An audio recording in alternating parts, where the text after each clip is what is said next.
All right, we have started the recording. Okay, so welcome everyone to the September 8th, 2021 meeting of the Electric Utility Advisory Board. Let's begin by doing the roll call. Suhey, if you please.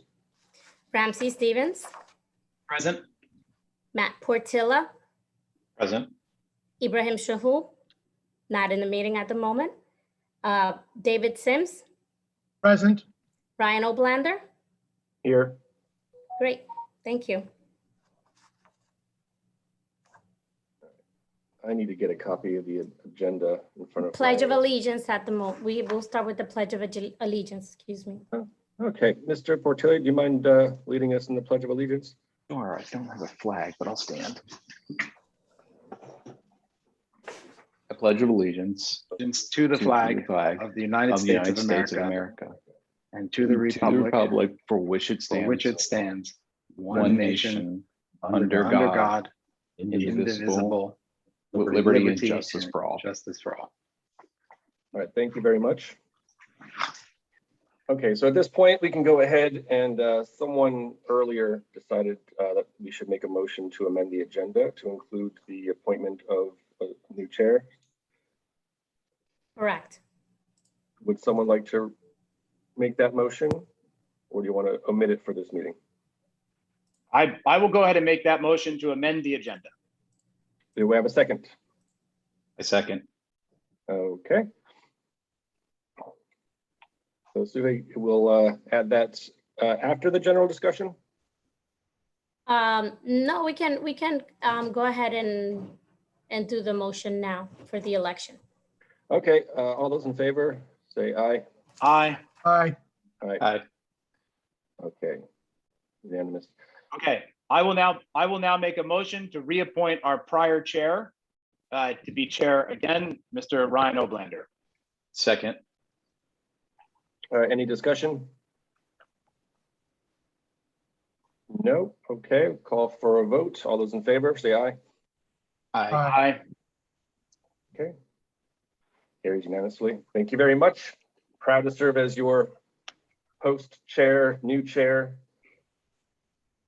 Okay, and we are. Can we also make a motion to for the vice chair?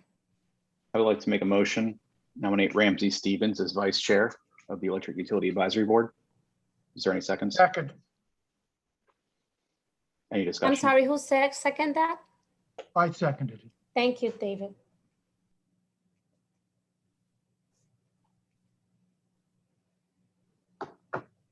Should we vote on it? Any discussion?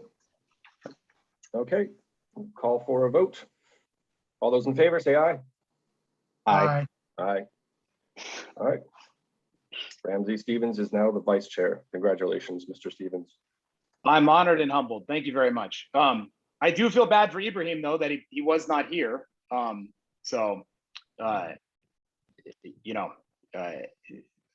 will say that if Mr. Chalhoub would like to be vice chair, maybe we can entertain that at a later meeting if necessary. Yeah, I haven't actually seen him in person either in a while, so I'm not sure what he's up to. Okay. Okay, so next order of business is the general update. Is that correct? Yes.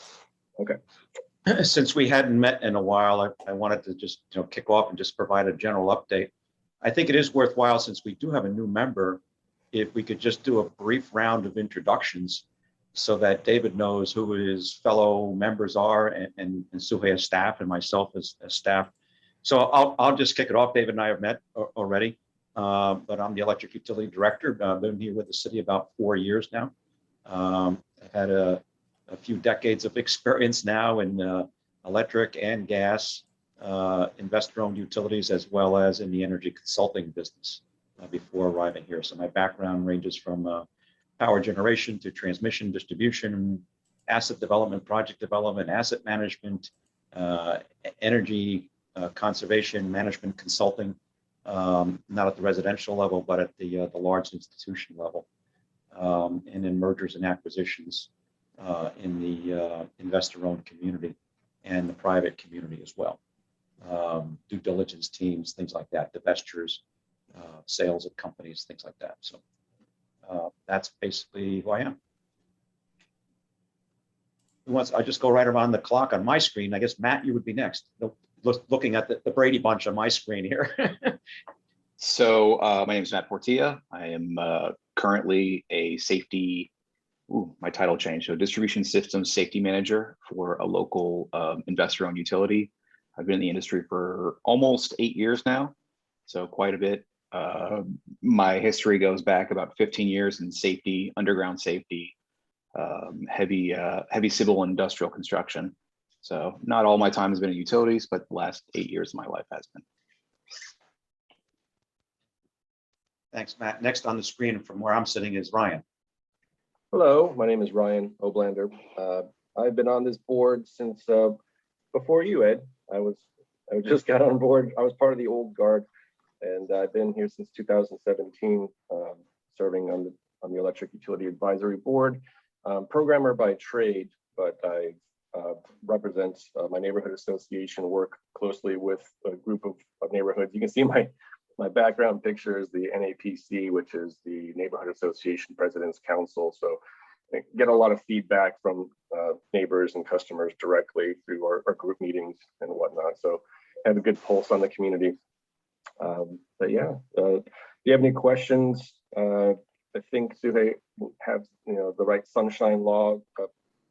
The orders you send us to Suhei, and she'll disseminate the information, things like that, if you want to share things. Otherwise, I'm also a solar customer. I think I'm probably, oh, Ibrahim is too. So are we the only 2 solar customers on the board now? Ibrahim and I? I don't track it by name, but that I'm aware of, yes. Okay, I was making sure it's still the 2 of us. So yeah, so I have some experience in that as far as the residential side, involving with customer service permitting and whatnot. So yeah, welcome to the group. Thank you. And David, you're next on the circle here as we go around. Okay, I'm David Sims. I've lived in Lake Worth since late 2005. I work at Palm Beach State College. My title is Learning Specialist. I've basically I supervise the math tutor and do a little math tutoring myself. I have an aerospace and engineering degree. I worked at Pratt & Whitney like in the late 90s and early to 2000. And just got on the board. Welcome to the board, David. I have a question. Which seat is he filling? Is it the business at large, Palm Springs at large, or district? District 3. District 3. Okay, great. I believe you were appointed by, was it Commissioner Stokes? Yes. Yep. Thank you. Welcome to the team. So David, I think one of the things that you'll have to go through if you haven't gone through already is probably some ethics or compliance type of training, correct, Suhei?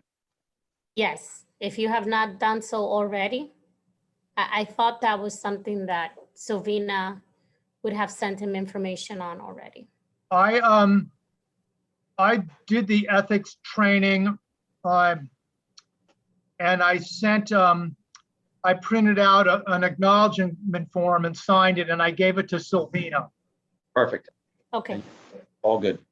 And if you're ever in a situation where you're not quite sure, you can reach out, to Suhei or Sylvina, or perhaps even go directly to the City Attorney Office, Christy Gatto, to get guidance.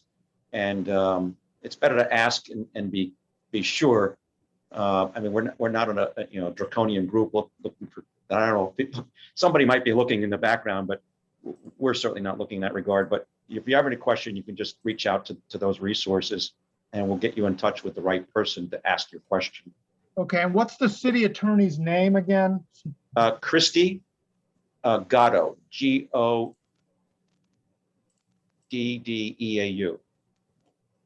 And yeah, I think we you pay sent for me her her time email after we talked. Right.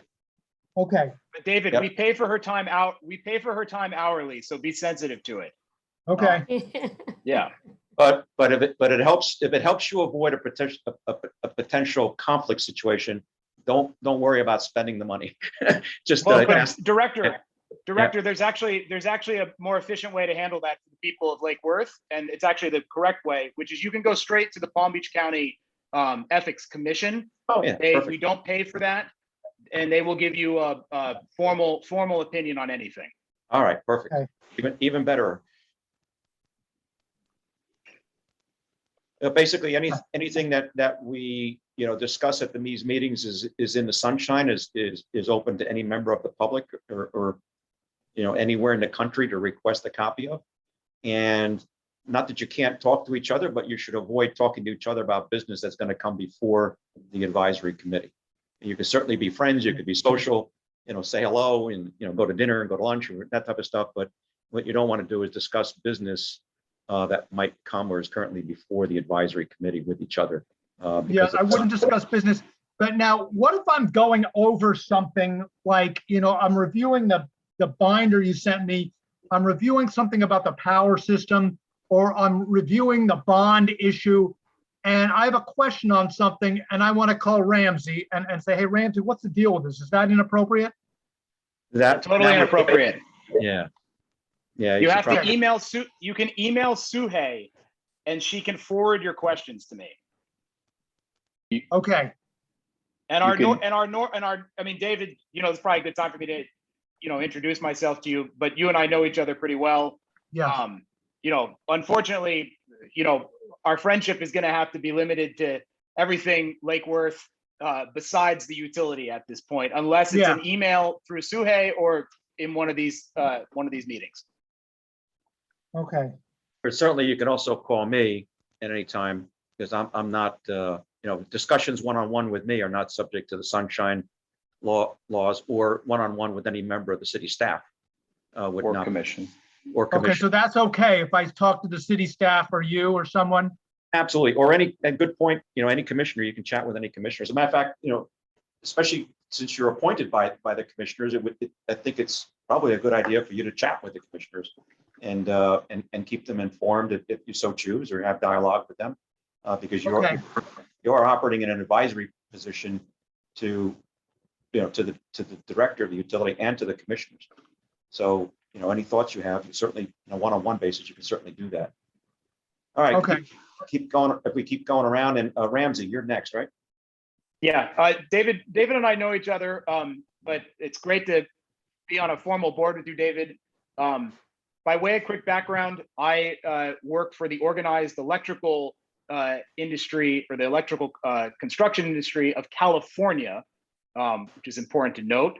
And I have been in the sustainable project development and policy world my entire adult professional life for over a decade now. And I've been a part-time / full-time resident of Lake Worth going on 15 plus years at this point.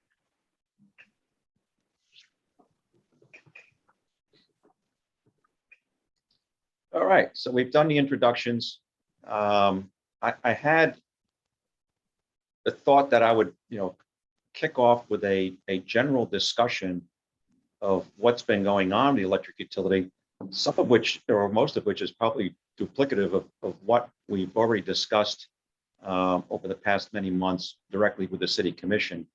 But I think it might be helpful to give just an overall synopsis, which could take 15 to 20 minutes or so, just me providing information, and that some of you may be fully aware of already, and some of it may be new to some of you. But I think it'd be helpful to just give everybody an overview to kind of reset on where we're at with the utility.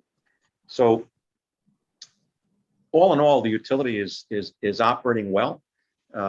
We continue to move along with the projects that we waited a long time for, and spent a long time getting ready for, in terms of identifying the projects that needed to be undertaken. So as some of you know, going back a number of years now, when I got here, this thing was in pretty poor condition, and to this day, there's aspects of the operation which are tenuous at best, with the public at significant risk virtually every day in terms of potential large outages. driven by the age and the condition of the equipment, most of which is well over 50 years old, the vast majority of which is well over 50 years old, and is not in the best of condition. And that would include the transmission system, distribution system, and the power generation side. So one of the number of things that we went through in the last 4 years here was to identify just how bad things were, put together data, and found that the system was in pretty bad shape and needed significant investment and corrective maintenance. So the maintenance that was happening at the time, the large focus of this utility when I got here in late 17, mid to late 17, was really what I would call firefighting, scrambling from crisis to crisis to crisis, outage to outage to outage.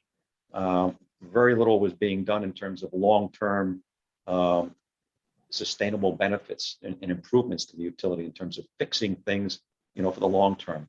And there were rather limited resources in place. So on the distribution side, for example, we eventually force ranked from the worst to the best our distribution circuits, circuit by circuit by circuit, and substation by substation. And we developed reliability statistics which did not exist. We had to take a good hard look at the power plant, which is 1965 to 1978 vintage equipment. And the one-liner or the quick little question I like to ask people is, and for all of you, you probably heard me ask this question: if you were driving in the mid 70s or being driven in the mid 70s, do you remember what car that was that your family or you had to go to work every day or go to school every day?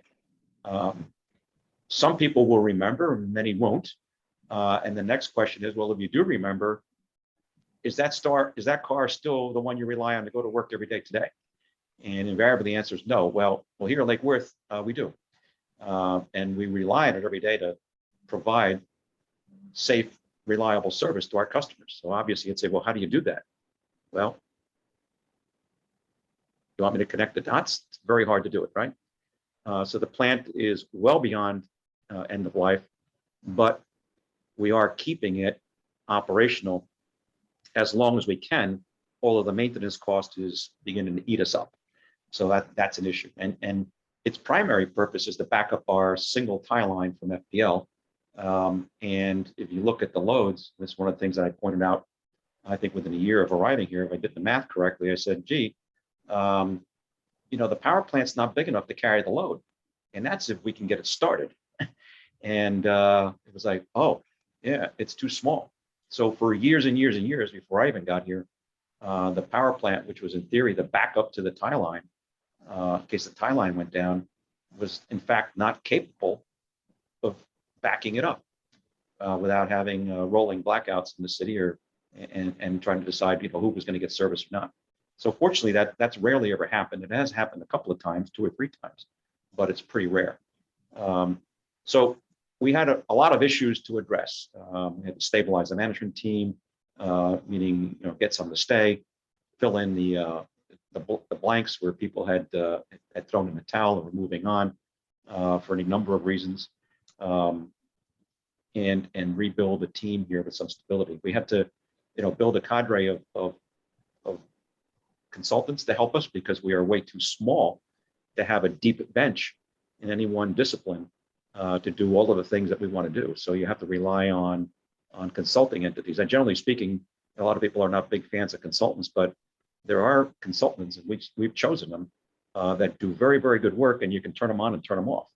And for critical positions, that's a better way to go because you can't have 1 or 2 or 3 deep on the bench in a small company like ours without it overwhelming your cost structure. They also bring some unique expertise. So one of the areas that we had to focus on was understanding what it was costing us for power. And believe it or not, and some of you heard this before, nobody here knew that answer. Didn't have insight to the contracts. They weren't retained here. The bills were approved, the bills were paid, which was fine, but nobody understood the true cost of power, which, by the way, we discovered after literally dumping boxes and boxes of records on the table and creating discrete piles of information. Our cost of power was $72 a megawatt hour, or 7.2 cents per kilowatt hour. Today, it's about 5.1 cents per kilowatt hour. So we renegotiated major contracts, cut costs, restructured operations, made a lot of progress. So that's the history. But where are we? Fast forward to today. So about 9 months ago, we had a successful bond issuance after upwards of a year plus of getting ready for it and trying to get the financials of the city cleaned up and to the point where it would support a bond rating. Moody's rated us a AA or A2. I'm sorry, A2, which was considered investment grade, still is. And we went out and refinanced the utilities debt. So all of the debt that we had from years prior, that was at higher rates. Some of it was bank loans, some of it was bonds, were refinanced at a much lower rate. And it was like refinancing our homes, cash out refinancing. So that we brought out of that refinancing $44 million, plus what we already had on hand in cash to move forward. And it was a very, very successful deal because the debt service is very manageable. So we had roughly $13 million in what I call old money, which was in that Bank of America account, which we started spending on capital projects in accordance with the capital program for system hardening and reliability improvement that had been approved by an outside independent engineer as a part of the bond issue work, a company called Stantec. As part of the bond issuance, we were required and advised to bring in an independent engineer to look at our plans and give their feedback. And they endorsed the plan, I'd say 99.9% of it. There were a few things, 2 projects, I think, which they suggested changing the sequence of, but they believed in the projects. And we stuck with our sequence because it matched commercial development was happening in town or planned. So we kept to that schedule. But it created a pot of money of $44 million of new money, not for a trip to Disneyland, but or Disney World, but for that specific grouping of projects or projects that are categorized under system hardening and reliability improvement. So we've moved forward with that. So while we were waiting for the money, we through our own people at capital projects, we added to the team. We added additional alignment and what we call troublemen, so that we could create some additional crews. And we started targeting work that we could do that by definition would be able to be capitalized, and was system hardening reliability improvement related, and started putting 1 or 2 crews per day. Today we're up to a typical day, two or more crews per day doing work on capital, just of our own people. And then we started letting contracts out to contractors, contract alignment, and project managers to do the work once we had the designs, because you can't just throw people at work without a design, right, Matt? You need to have a design to hand them, right? You have to have a spec for the materials. You have to have a construction spec, which we didn't have. We had to create one. We had to have a procurement spec. We had to have a set of design standards that we could give them, and a specific design so that they can give us as tight of a bid as possible. So today we have at least 2 contractors working, a company called L.E. Myers and Hooper, that are out there working virtually every day of the week on capital programs and the capital projects, picking away. So it has a benefit. So I'll go through some of the things that we have done. One of the most dramatic in terms of seeing big stuff in the air has been the work that we recently completed on the tie line. So our tie line has a section of wire on the top that's called a static line, and it gives you a common ground or common bond, if you will, pole to pole to pole for the entire line. And it also provides an aspect of lightning protection, so that a lightning strike, that current, that energy can be dissipated to the ground as quickly as possible. So that tie line, single tie line that we had, that had taken a number of lightning strikes, rather significant ones in the past couple of years, but we realized, hey, it's been up there since 1982. We ought to take a look at it and see what's going on. So we did some drone flights, we did some photography from the ground, but it's only so much you could see, but the drones helped a bit. Although frankly, during the last administration, we were limited in our ability to fly drones obviously because of the, or maybe not so obvious because of the proximity to Mar-a-Lago. So the FAA and the Secret Service had some restrictions on when we could get drones up. But we did finally get up there, do some inspections. We put the contractors up in the air and found that we needed to replace all of the pole top pins that hold the static line. We had to redo a lot of the grounds or bonds at the top of the poles. A lot of the poles, which are concrete, had spalling and crumbling on the top, so we had to top them and reinstall pins. And what we're getting ready for as a part of a larger project is we're going to replace that static line entirely with one that is referred to as OPGW, which may not mean anything to anybody on the call, but it'll include a fiber optic component, which will give us the ability to get greater value out of our microprocessor-based control systems that monitor the operation and the condition of the system. So that's coming. So we got that done recently. We've done a lot of work in the southeast and eastern central portion of the city and converting customers that are on the older 4 kV system and converting them over to 26 kV. So you've probably seen that work. We've done that probably, I think it's about 1,200 customers to date that have been moved from the older 4 kV system to now 26 kV. And that involved basically building a parallel 26 kV system and then block by block, taking the customers out of service, typically done on Saturdays, sometimes Wednesday or Thursdays, but typically Saturdays, about a 2 to 6 hour outage, depending on the grouping that we're doing. And we actually remove them from the old service, transfer them to the new service, and then remove the old equipment and scrap that. So that's been done largely with our own people. We've done about 1,200 of those successfully. That helped us develop the work methods and the process by which we would do the rest. So we're doing more and more on our own, but as we ramp up and really throw ourselves at this project with the large amount of money that we now have to spend, which will go quickly, it allowed us to help guide the contractors in the work methods that we want them to follow and how they're going to attack the conversion, because they're going to come in with many, many more crews than we have, or that whatever makes sense for us to have on a full-time basis, because once the project's over, we wouldn't know what to do with all those folks, right? So we'll ramp up with contractors and then phase them out as the projects wind down. So we're moving ahead with that. However, idiosyncrasy of our system, our substations remain largely 4 kV substations, so 26 kV in and 4 kV out.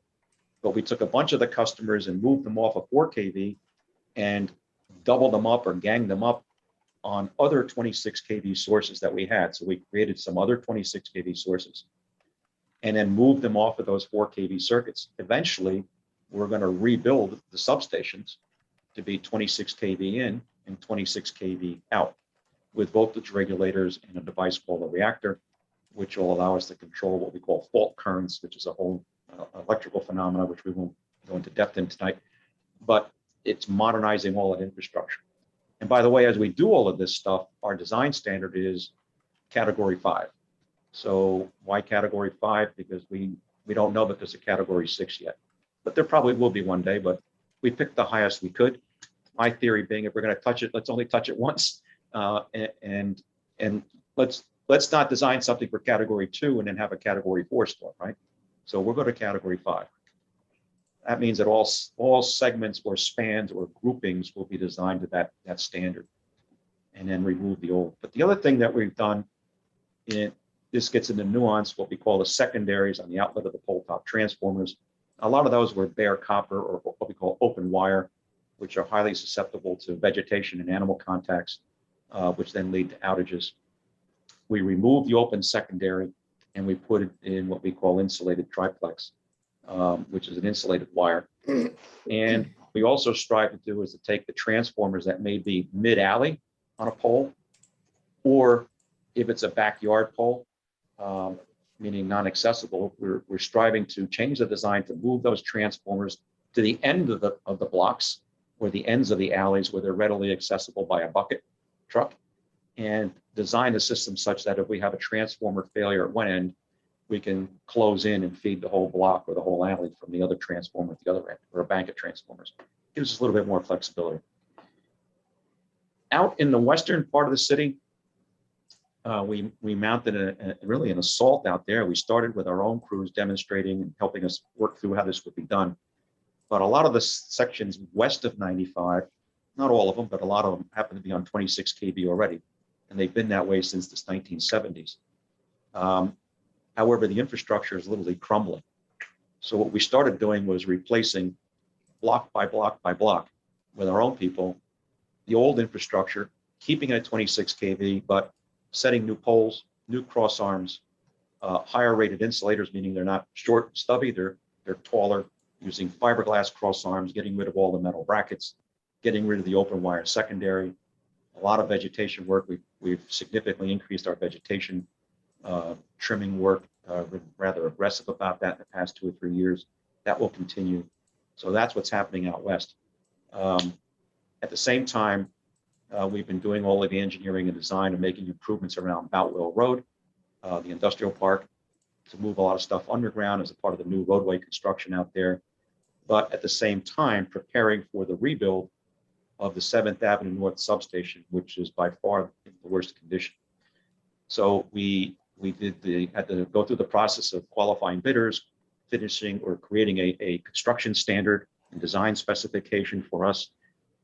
Then we entered into the contracts to do the design of the 7th Avenue substation, and then issue the construction contract for bid using that design spec. And now we finally approved the construction bid. So that contractor will be mobilizing in the next few months. The materials are on order. We've opened up 2 large staging areas on the western side of the city, kind of pointed at specific projects and specific contractors that'll run those projects, so that all the materials are not here in one place at our warehouse. There's just too much construction material, and we don't want to double handle things and have things come in to our warehouse here and have to be redelivered to the projects. So we've created these staging areas on the western part of the territory so that the contractors who are working on those projects can go right to those staging areas and pick the materials that we've ordered for them. Matt, I think you'd be interested in this. We did, we're looking at more modular designs. So we're looking at having a lot of the substation steel kind of prefabbed and pre-constructed so that things can be dropped in like a Lego set a little bit quicker. That'll reduce the amount of welding and cutting and fab that has to happen on the job, which should also help improve safety. We did retain a former UAB member who actually, Mark Mezzincello, through his company, sat on the UAB. Some of you might probably met with Mark when he was on the board, but he actually, in a former life, was an extremely successful contractor for a little company called Con Edison in New York, in building substations for them. So he was a substation construction contractor himself. So we retained him as a construction manager, part-time.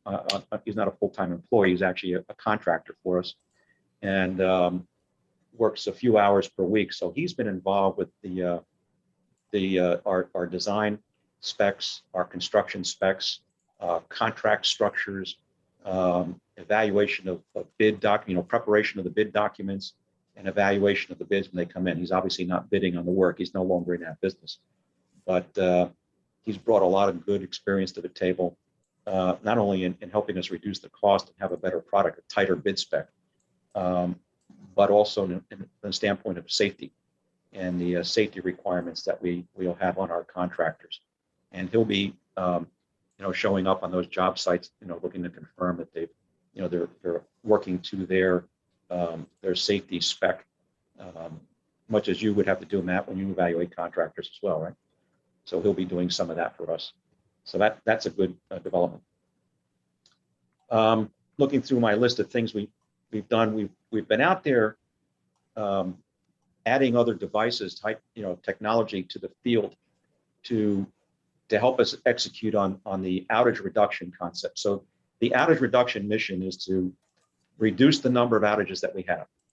either through capital replacements of equipment or increased O&M. So reduce the amount of outages that we have. When we do have an outage, modify that system in advance so that fewer customers are affected by a single outage. And then next, for the customers that are affected by the outage, restore them quicker. So if you go through that thought process and you begin with your worst performing circuits, you begin to modify the circuits accordingly. So you're going to go from stem to stern, really sweep that whole circuit and look at what has to be done to make that circuit more reliable. You have to obviously look at the substation. The substation has got blue tarps over it because the cabinets are so rusted out that water's leaking into it, and you can't keep the, your batteries are discharging or not working at all, so you have DC controls. Your radio communications, which is part of our SCADA system, are weak, so we replaced our SCADA system. But we're adding what we call sectionalizers and reclosers. So the concept of a sectionalizer is it's really a midpoint remote operated breaker that will open up and sectionalize that circuit.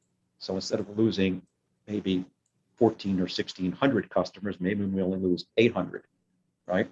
And then reclosers so that we can perhaps reclose sections of customers into an adjacent circuit.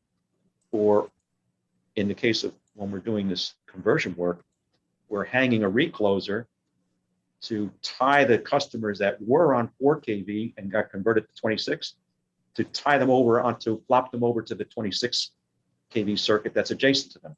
So that recloser or sectionalizer will remain down the road.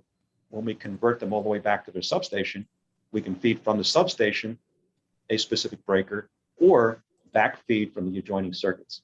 So a lot of things like that we're, and just stop me, by the way, if this is more detailed than any of you want, but that's the type of stuff that we're deploying in the field. So we're spending a lot of money pushing technology and systems into the field to reduce these outages that we have.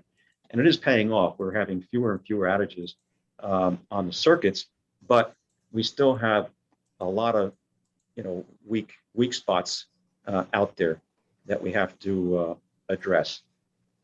We still have single points of failure. It's going to take years, another 5+ years to get through this entire system. And I say 5+, it could go longer because everything is taking longer than we wanted to. The next substation that we're going to address is what we call the 6th Avenue South substation, which is behind the Dunkin' Donuts. That substation is now in the design process, and we've actually opted to physically move that substation. So we are in the process of looking for, or we've identified 2 properties. There's a developer that's developing that whole area around the Dunkin' Donuts, or has plans to, and has bought a lot of the properties. And we're working to finalize a transaction with that developer whereby we would buy 2 lots, 1 block south to build a new substation, build on the new site, and then retire the existing 6th Avenue South substation, which is next to the Dunkin' Donuts, remove everything from that property, and then sell that property to the same developer that we're going to buy the other 2 properties from. That will allow that developer to expand their residential/commercial development plans to include that property. And it's a better use of that property. So that is an interesting station because it currently feeds large portions of the downtown. It's 1970s vintage with the original transformer. And by the way, all of our stations are 1 feeder in, 1 transformer, either 4 or 8 major circuits coming out of it. If that transformer fails, or the feeder in to the transformer fails, we have to quickly switch those customers on to adjoining circuits. Not an easy task, especially when the adjoining circuits are 4 kV and are already pushing their limits. So a little bit of details, but the types of things that we run into when that type of stuff happens and we push those customers over to the adjoining circuits, the sudden increase in load is a sudden increase in amps. Remember, power or watts is a product of current times voltage. If we significantly increase the kilowatts or the watts that we're carrying, customers that we're carrying on a circuit, that's already at 250 to 350 amps, and we add another 150 amps to it, or another 100 amps, it's quick to see that we push those circuits that ideally have a 200 amp operating limit well beyond where they should be. And what winds up happening is the poles, the switches, the wires go on fire, literally go on fire. It's like a welding arc at the top of a pole, and we have a pole top fire, and a switch failure, and then a cascade of outages. So that's the type of stuff to deal with.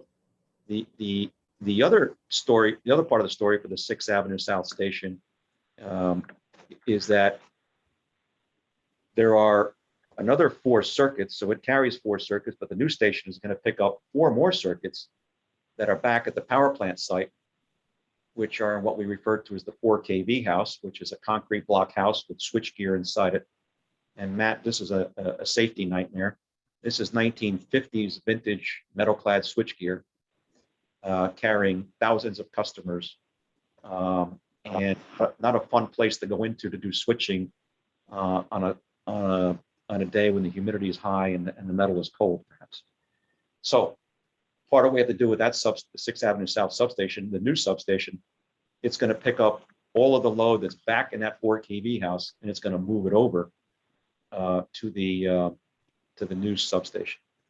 So 7th Avenue North substation, target for in service in time for the summer load of 22.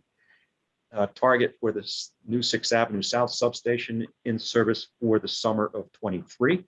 And that would include all of the associated circuits moved over and converted to 26. So a lot of stuff happening, right? Additionally,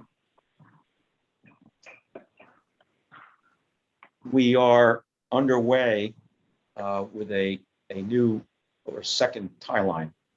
So we were successful in a negotiation with Florida Power and Light to bring a second tie line into our western portion of the territory. It'll come into our Canal Road switching station. And the good news on that is that FPL and us reached a mutually beneficial and satisfactory agreement. The net of it is that FPL will build to us at their cost, and we will build the station to receive them at our cost. So they bear their costs, we bear our costs, and we'll have a second interconnection to the FPL transmission system at the canal switching station. And FPL, again, bears their costs, we bear ours. One of the additional benefits is that, of course, that we'll have those 2 feeds into the city, one from the south from Hypoluxo, where we are today, and the other from the west into Canal. It'll give us great reliability beyond where we are today. So that also goes hand in hand with a successful settlement negotiation with FPL, together with FMPA and all of the other interveners in the FPL transmission rate case, which did raise our transmission rates, but raised them for everybody, including FPL's customers. But FPL will require billions and billions of dollars into reliability improvements on their transmission system. It's not going into their distribution system. These are improvements they'll be making to their transmission system, which, by the way, includes the portion that they're building to us. It's in our best interest that FPL have a world-class and hopefully best in the nation transmission system. They're a fantastic company and a good operator. And so that the settlement is a good and fair settlement for all parties. So that's underway. I should point out that with the added complexity of another tie line, in addition to increased cybersecurity threats, and Ryan, this is something, not that you're involved with cybersecurity, but this is something that's affecting the entire electric industry in the country.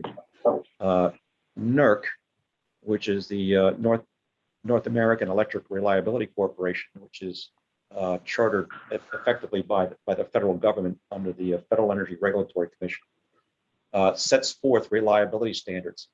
And those are generally in broad areas of critical infrastructure protection, which certainly the nation's transmission system is, regardless of who owns it.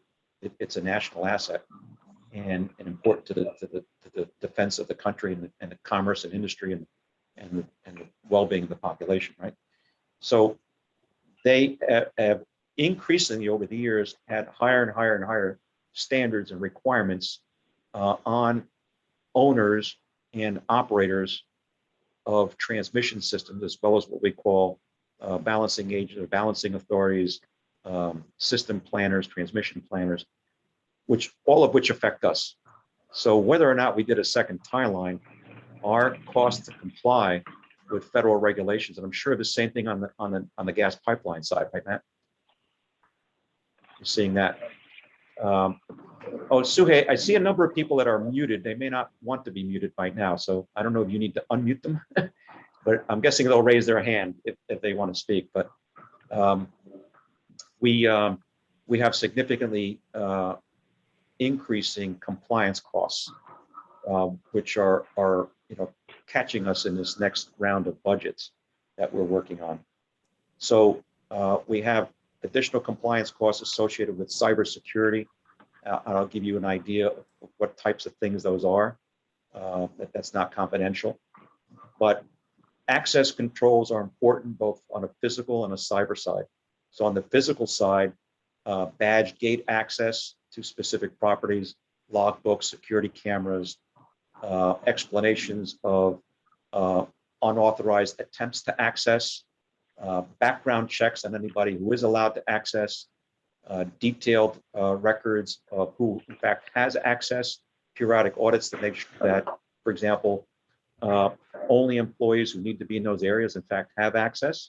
Simple things like that no former employee still has access because the documents weren't cleaned, that anybody who does have access has had the appropriate federal level background checks, which are not optional. You either get the background check or you don't go there, that you've had the proper training with regards to security protocols or you can't work here. System operators need to have much higher levels of security and proficiency training, or they can't do the job by federal law.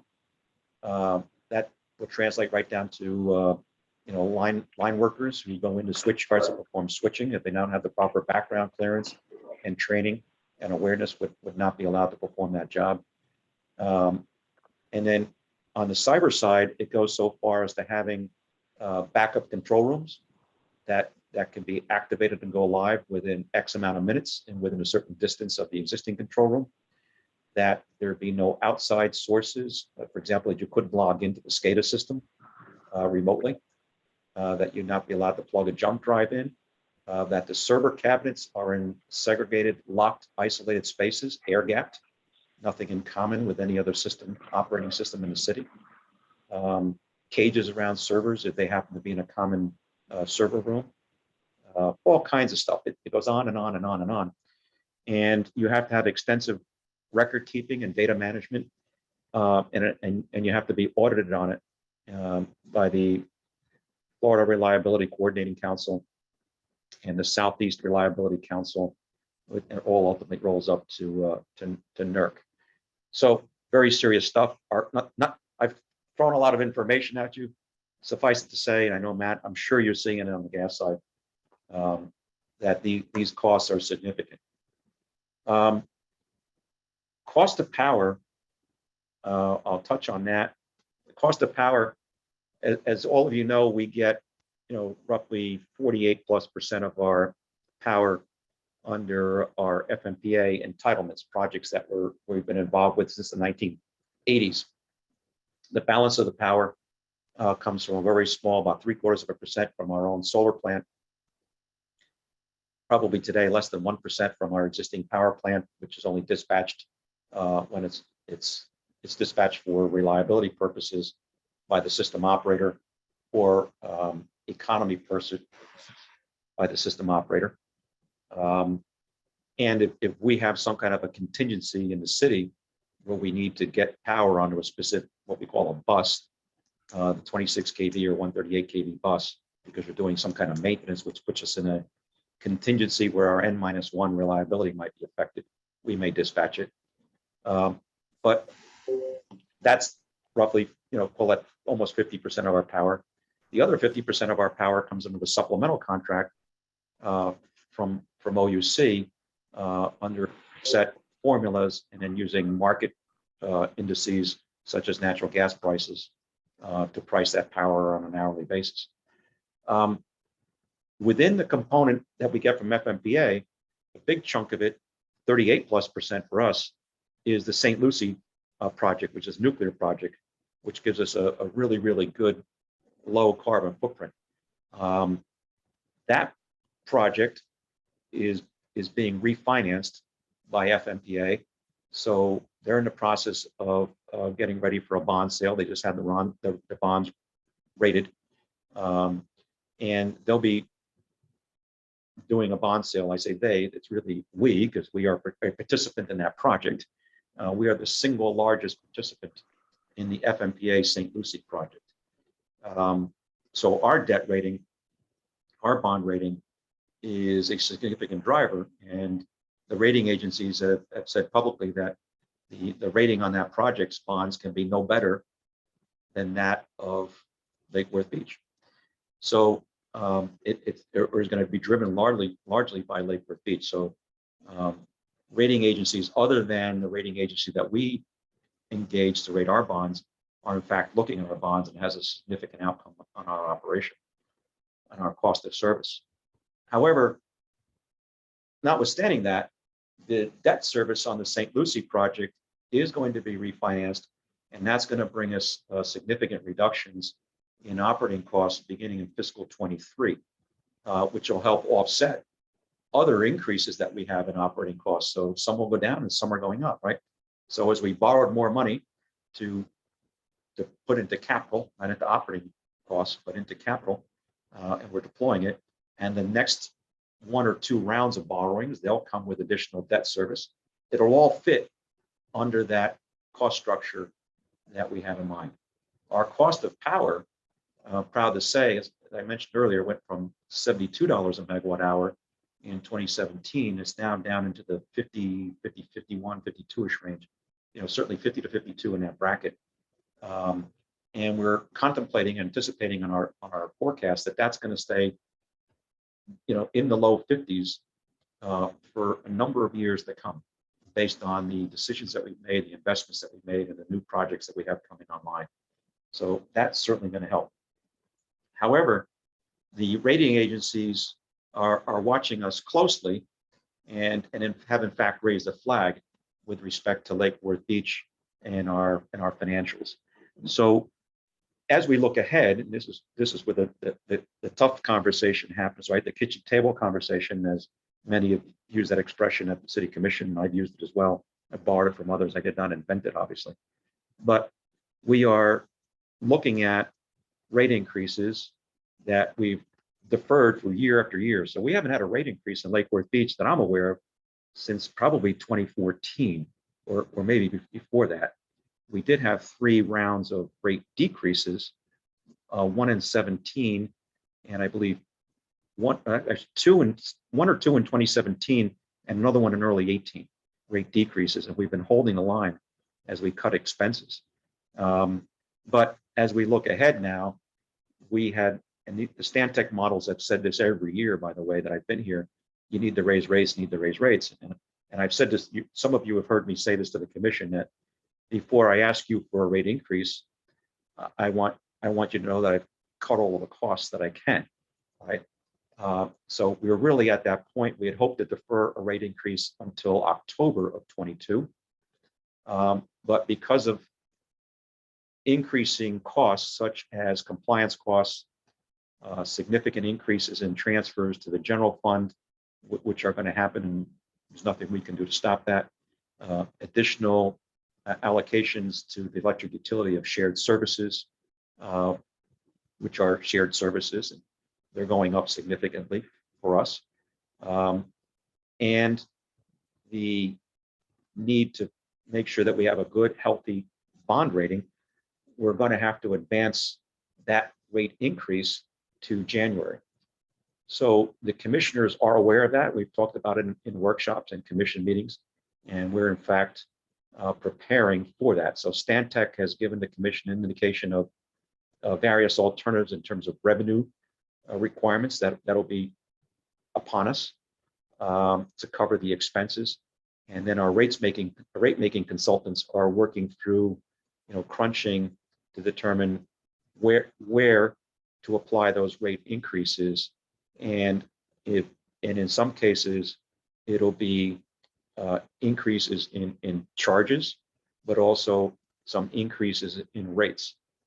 So other things that we've done to try to forestall this include things which we did review with the advisory board, and we had consensus opinions because I don't think we had forums when we discussed these things, but the types of things that the commission has in fact gone ahead and approved and allowed us to go implement are the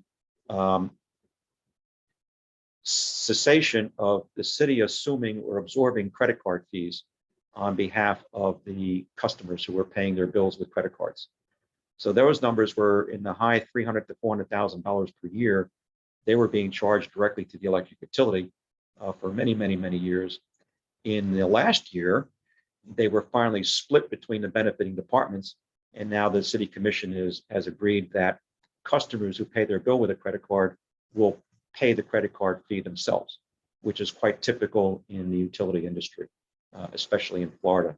All of our surrounding utilities, and for that matter, even every county agency that I'm aware of, including other groups in this city, when you pay with a credit card, you pay the fee.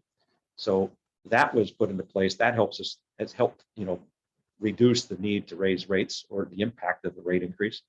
The other thing which they just approved was a change in the deposits policy, whereby, whereas now what will happen is residential tenants, if they've been required to post a deposit when they open the account, that deposit will remain with the city until such time that they close the account. And the rationale behind that was that we needed to begin to address rather large amounts that were going out for collections. And there's been literally millions of dollars in the past 4, 5, 6 years that have gone out for collections for services rendered, meaning power was bought, water was purchased, or water was made, costs were incurred, stuff was delivered, and the customers didn't pay the bill and left. And if you look at the amounts that were involved, we had gotten down to the low 200,000s per year, and then it started to climb back up into the mid to high 300,000s. And the electric utility is not 100% of that, by the way. We're probably 60%. That's generally the split on a customer account. But the city commission agreed to retain those deposits until the accounts are closed to try to address that issue. We are still working on the debit card concept, right? The prepay. And that ball has really been in the court of Central Square, who is the owner of the ERP system, our backbone for billing and for customer information, and all transactions in the city. It's in this really legacy, antiquated system. And to get a change like that, it's not something that we could do. It's in Central Square. So they are working on the concept of prepay to allow the data to go back and forth to the prepay vendor, so we can put that in place. They are also working on the ability to automatically bill the net metered customers. So we're still doing that. The cash out, if you will, at the end of the year is still being done manually with spreadsheets by staff for the 160 plus customers, because we're waiting on Central Square, which owns this Naviline product, to modify it so we can automate this. On the customer service side, there's significant improvements underway there, although we've had a high rate of turnover, and sadly, one person who passed away due to COVID on the team, but we've got a lot of turnover. And you're welcome, Ryan. I see his message. But we had a lot of turnover in that department, but nonetheless, we are preparing to go live with a new IVR to cut down the number of phone calls. That's underway. We do have some other technology developments underway within the utility to begin to model our circuits, improve our outage management, and tie together information that we get from the AMI system with our customer information system, so we can do more messaging with customers, identify better which customers are affected by an outage, and begin to get to the point where we can do what best-in-class utilities do, which is communicate with customers and manage expectations during outages, and which we don't do well. We don't have the systems. It's not because staff doesn't know about these things. I've certainly worked for decades in the investor-owned community where these tools existed. It's just that the systems here, the technology that holds the city systems together, was never designed to be able to do that. And so what we're doing on the electric utility side is we are bringing on these technology modules from providers and going live with them, but making sure that whatever we select, and Ryan, you would appreciate this, is that it has that open architecture and that it will readily assimilate with whatever ERP system the city is likely to choose in the future. But my view has been that I cannot wait to bring utility customers these benefits until the city replaces the ERP system. So we are beginning with the modules that we need the most to provide service to our customers at the level that we want to provide it. And then when the ERP system is eventually replaced, we'll merge them. But we're not going to wait. We're moving forward so we can do these, what I would call, 21st century tools, which are really kind of commonplace now and expected of anybody in virtually any utility that I know of. So we're moving ahead while the city, ponders what it's going to do with respect to the ERP system and how it's going to replace that.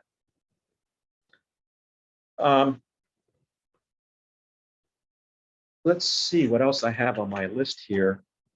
On a day-to-day basis, I mentioned, well, we have one or two crews doing capital work pretty much every day. And by the way, we've effectively gone to a 6-day work week. We've been working 6 days a week now for well over a year on a volunteer basis for our crews. So we bring crews in on Saturdays, either one or two crews, and they work on capital projects, meaning they're working on SHRIP projects. And they're not here standing by.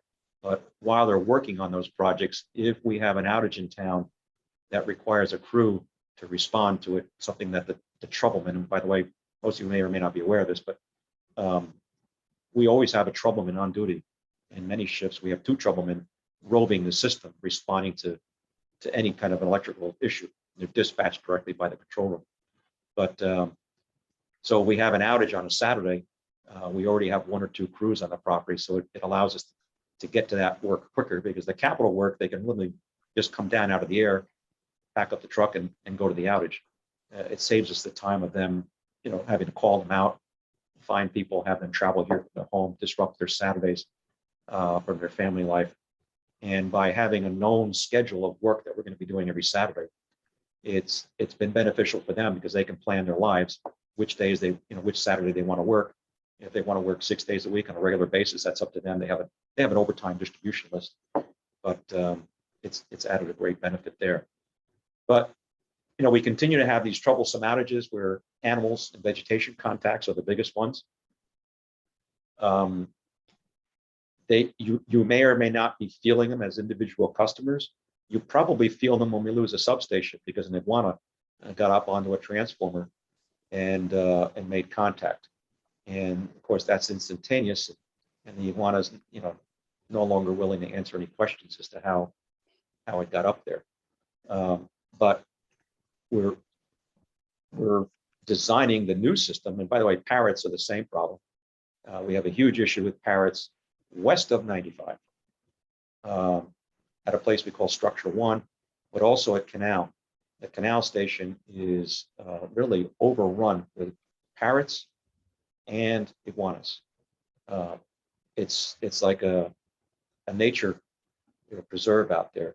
with the wildlife that's out there. And the parrots will carry large twigs or sticks or reeds to build their nests almost as fast as we can put them up. And if they have both ends of that stick make contact across a 138 to ground or phase to phase, it within milliseconds will dump the circuit or dump the station. Unfortunately, a canal, because it's a single 138 line, a single 138 to 26 transformer, a single substation, right? Daisy chain, single, single, single. If something happens on the distribution system and the fuses or the old analog relay protection, really this is a mechanically balanced internal analog device.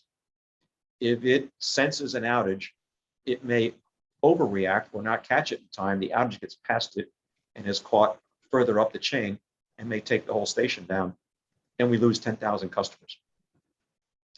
We scramble to identify what the problem is. We don't know at that point if it's a problem in a 138 kV breaker, if it's a problem internal to the 138 to 26 kV transformer, which is 1970s vintage. Keep our fingers crossed that all of these sudden trips and restarts don't cause it to fail. Or is it a problem in switch gear or in something else? So those outages could last anywhere between a minimum of probably 30 to 40 minutes, or it could be a few hours, where we isolate, determine exactly what the problem was, confirm that everything is okay, that there's been no damage to the equipment, and then begin to bring it back. So it's quite a nuisance. So the new designs, for example, some of the steel work would be tubular in nature, so that it's more difficult to nest on top of it. We may use some green lasers, which reportedly have shown some benefit in the industry, kind of a spinning laser at a low level to not interfere with air traffic, obviously, that reportedly will help deter nesting or roosting. We may look at some tighter gauge fencing so that the iguanas can't get through them. Of course, in New Zealand, always a problem that they scale the fence. And there are some very, very, very low voltage, enough to give it a tingle, animal guard type fencing that's been deployed in various parts of the country with some success to deter the crawlers from getting to the station within proximity of this energized equipment. So a lot of little things like that we're looking at, some of which will deploy, they're pretty much no-brainers. You've all seen the black plastic wraps on the poles around town. That's intended that was a kind of a homegrown solution to try to stop critters from climbing. And that seems to be working. Getting rid of that open wire secondary, going to the insulated wire seems to be working. So lots of little things. We've also been doing a lot of infrared scanning around the system. So that's become a more regular occurrence now. We use infrared devices. We bring a contractor in who will perform an infrared scan of various components, whether it's a transmission line, substations, switch yards, and major distribution feeders, switches, pole top devices, looking for hotspots, because those are leading indicators of a potential failure. So the trouble with that is that you can do that in the cold season. It doesn't tell you much, right? You really want to do it when the system's under load. So we get those reports, they identify the hotspots, and then we issue work orders to the crews that go out and go after them. We've had another issue, and the issues go on and on and on here, with splices. So many of you, may not look up. You're probably going to look up a lot more after this conversation, but there are, if you look up, and you'll see places where wire is literally spliced together. You'll see a fat sleeve, and the wire goes into it, and it's supposed to be crimped. There is a problem in the industry. This is not a Lake Worth unique problem. This is in the entire country, particularly in areas where you have outages, storm outages, where you bring in a lot of mutual aid crews or you do repairs in a hurry. There's a type of splice which is called an automatic, where it's a Chinese finger type device internal to the metal sleeve. You just push the two ends of the wire together. You've probably seen it at home for plumbing. You've seen it at home for your low voltage electric around your house, and you probably used it. You push those two things together, and the problem that we have with that is that over many, many years, with expansion in the summertime and contraction in the wintertime of those conductors, they do expand and contract. And with swaying and movement, they can loosen up. So we did have a couple of instances where we had failures of those automatics. So we did a survey of the system. We had roughly 300 to 400 of these devices out there. And it wasn't work that we planned on, but we've been out there taking them down. And we've identified where they all are. And we've used contractors and our own people. We're picking away at them, getting rid of them, so we've developed as the crews do this, they're very, very bright folks. They come up with constantly improving ideas of how to replace those things. And so they've been doing it. They do work it live, by the way. So if you see them, say thank you, they do dangerous work and they do it well. But they do replace those energized while working safely. So those are some of the things that we're doing on that side. I mentioned that we are preparing for a rate increase. If you've been following the meetings of the commission, that's not necessarily news, but we'll be bringing them some recommendations and suggestions, basically a straw man they can work from on where they want to raise rates. From a competitive point of view, I'll share with you that the 1,000 kilowatt hour customer today in Lake Worth Beach, if you hold up a bill for the same amount of energy from FPL, you hold up a bill for the same amount of energy from Lake Worth Beach, the Lake Worth Beach bill is cheaper by 0.5%. And we have some employees who have volunteered who happen to live in the FPL territory. They will show us their bills, and we run them through the Lake Worth Beach model and say, hey, if you lived in Lake Worth Beach, you'd pay 0.5% less. And that seems to be holding true for anything up to about 1,000 kilowatt hours. We've seen that some of the bills at 1,020, 1,010, 1,002. That's still the case. We're slightly cheaper. So it's not a phony baloney rate parity argument. The bills really are lower by 0.5%. Unfortunately, if you look at the commercial side, that's not the case. Our commercial customers pay substantially more for the benefit of being in our electric service territory. And depending on the rate class that you look at, that could be well over 30% more. And that's not sustainable. And our residential and commercial sales numbers do show that our revenues dropped off significantly because of COVID. You can look at the data, you can see that the load dropped significantly for commercial when COVID started and dropped dramatically. So if you just look at the size of the pie and say that all commercial and residential combined make up 100% of the pie, the commercial component going into COVID was probably in the range of 25 to 28-ish% of the pie in terms of energy being delivered, not revenue, but energy. So 25 to 28 roughly percent of the pie was going to that commercial customer grouping in what we call the largest commercial class, which is multi-phase service, what we call a polyphase meter, meaning that's plain vanilla single phase service. On the flip side, 65 to 75% plus was residential. And what you can see happened is that when COVID started, and by the way, if you're doing the math real quick, you say you're missing about 10%, right? Well, 10% is unmetered, which is line losses, things like street lighting, things like that, right? That we don't meter. We mathematically calculate what it is, but it's not metered. But when COVID started, you saw, as expected, the residential load went up by 10 basis points, and the commercial load went down. What's interesting, though, as we're today, in most recent months, the residential has started to come down a little bit, meaning that people are not home as much as they were. Expecting now they're going back to school and the college is opening, for example, you'll start to see that. But what's very alarming is that the commercial portion of the pie stayed down and continues on a downward trajectory. It has indicated no change in trajectory. And if you look at our commercial account numbers, the commercial account numbers haven't necessarily shrunk by that much, but clearly the revenues dropped off and don't appear to be turning the corner. So what we're hoping is now that with the schools coming back, that the schools may swing that commercial segment up, because the schools are in that commercial segment, particularly the college. I don't know, I know, David, you're on mute, but is the college have students back in the building now? Yes, they do. College started August 23rd for the fall semester, and students are back in. It's a mix of in-person, in classes, and there's a few remote classes that are on Zoom like this, which is different from the summer.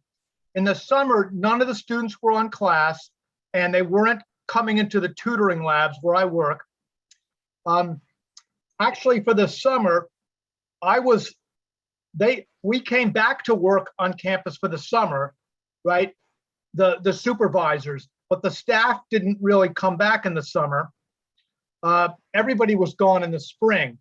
So the students are back on campus now. It doesn't seem as mobbed as it used to be. I've gone into some classes and they're like pretty full, some of them. Great. But the hallways, you don't seem as mobbed as they do usually in early fall semester. But there are people back on campus at the college, at Palm Beach State College, which is your largest customer. It is. And the college, to their credit, if you look at their energy consumption over the past decade, they've made great advances. They've actually, significantly reduced their energy consumption in conversations with their energy staff, their physical plant staff. They deployed new chillers that have a much lower, what we call IPLV rating than the previous chillers. They've developed better operating scenarios. They actually shut the chiller plant down on weekends and ride through till early Monday morning when they bring the plant back online. They've looped some chillers, some chilled water systems together, I believe. They've deployed a lot of lighting. They put variable frequency drives or variable speed drives on devices. They've done a lot of really good stuff, which, when you look at the scale and scope, that's where things like that have a huge impact. And the staff of the college has done a great job of that. Of course, it means lower revenue to the city, right? But it's obviously a much more energy efficient operation.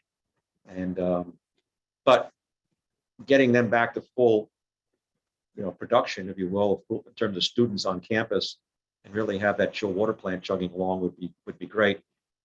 We have talked to them over the years, and they've contemplated some, physical plant expansions, meaning building expansions, but they obviously haven't pulled the trigger on that. My suspicion is that COVID has probably set that back a couple of years, and probably will have a long-lasting effect in terms of remote learning, because I don't think that remote learning is going away. So they're probably rethinking whether or not they really need to build new buildings on that site to add more students. That's probably had him. Ed, in the past, I don't know, 6-7 years, they have added some buildings. They built a new building called the public safety, it's where they teach paramedics and stuff. They've added some buildings and programs. Did that increase their electricity use in the last, I don't know, in the past 6 or 7 years? I'd have to go back and look at it in detail, but it doesn't. I don't think it has, because they've had so many energy conservation gains that it's probably offset it. But it's been a decreasing account, and not that it's not important, but they are on a special contract. So they've had a special contract since the early '90s, and it's basically evergreens every 2 years, unless the parties want to stop it.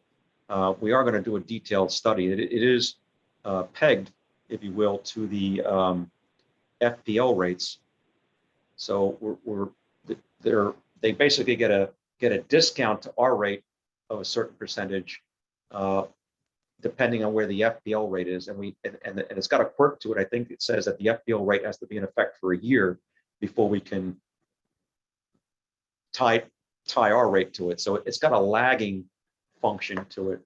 But my concern has been that there's just not enough depth of staff here in the billing department to really understand the nuances of that contract. So we're looking at it closely to make sure that we're administering it properly. So our rates consultants are looking at that for us as well. I don't know what will come out of that, but we're looking at it just to make sure that we're billing them properly, whether it's to make sure that we're not billing them too much or that we're not billing them too little. And it's just good to perform that periodic audit to make sure it's all okay. So that's underway. Looking at the other things that I had on my list here that I wanted to talk about, but you know, I probably talked for an hour solid right now, and so it's probably a good time to take a pause and see if there's any questions on anything I've discussed. I have one. It's not something you've discussed, but it's something we've discussed previously. I know you'd mentioned the beach crossing at one point as well. Just some background knowledge for a much smaller crossing and literally just a pipe instead of a, you know, I don't know if it's 3-phase crossing or what it would be going over there, but it's a significant expense. So I don't know if you've had any more thought about that or Yes. any kind of movement on there. Yeah, as a matter of fact, we've had a lot of thought on it, and we've completed the conceptual design, and we're getting ready to go to the next step with it. So at a high level, for those of you that may not be aware of it or certainly new, the beach is fed by two 4 kV conductors, 3-phase each, and they are somewhere between mid-60s to mid-70s vintage. They are direct buried in the sand or the mud across the intercoastal. They cross the intercoastal south of the bridge, so from a launch point somewhere near, you know, Bryant Park, and I probably have maps someplace to show where it is, but the exact location isn't that important. And they cross over to the beach. Both are in service. One is kept, the spare is kept hot, meaning it's not shut off. It's not flowing in energy, but it's energized, which in theory keeps it in better shape than if we just shut it off and said, we'll try it again someday, right? The other one is hot and flowing. We need to replace those. They're at 4 kV and they're probably well beyond end of life. I don't know if they're going to fail tomorrow, but I'm surprised they're still operating. And of course, there's the terminations on shore, which are you know, difficult splices to make and very, very old cable. It comes up underground, up, and then rises up to a pole, and then it's overhead infrastructure, you know, from there in the rest of the city.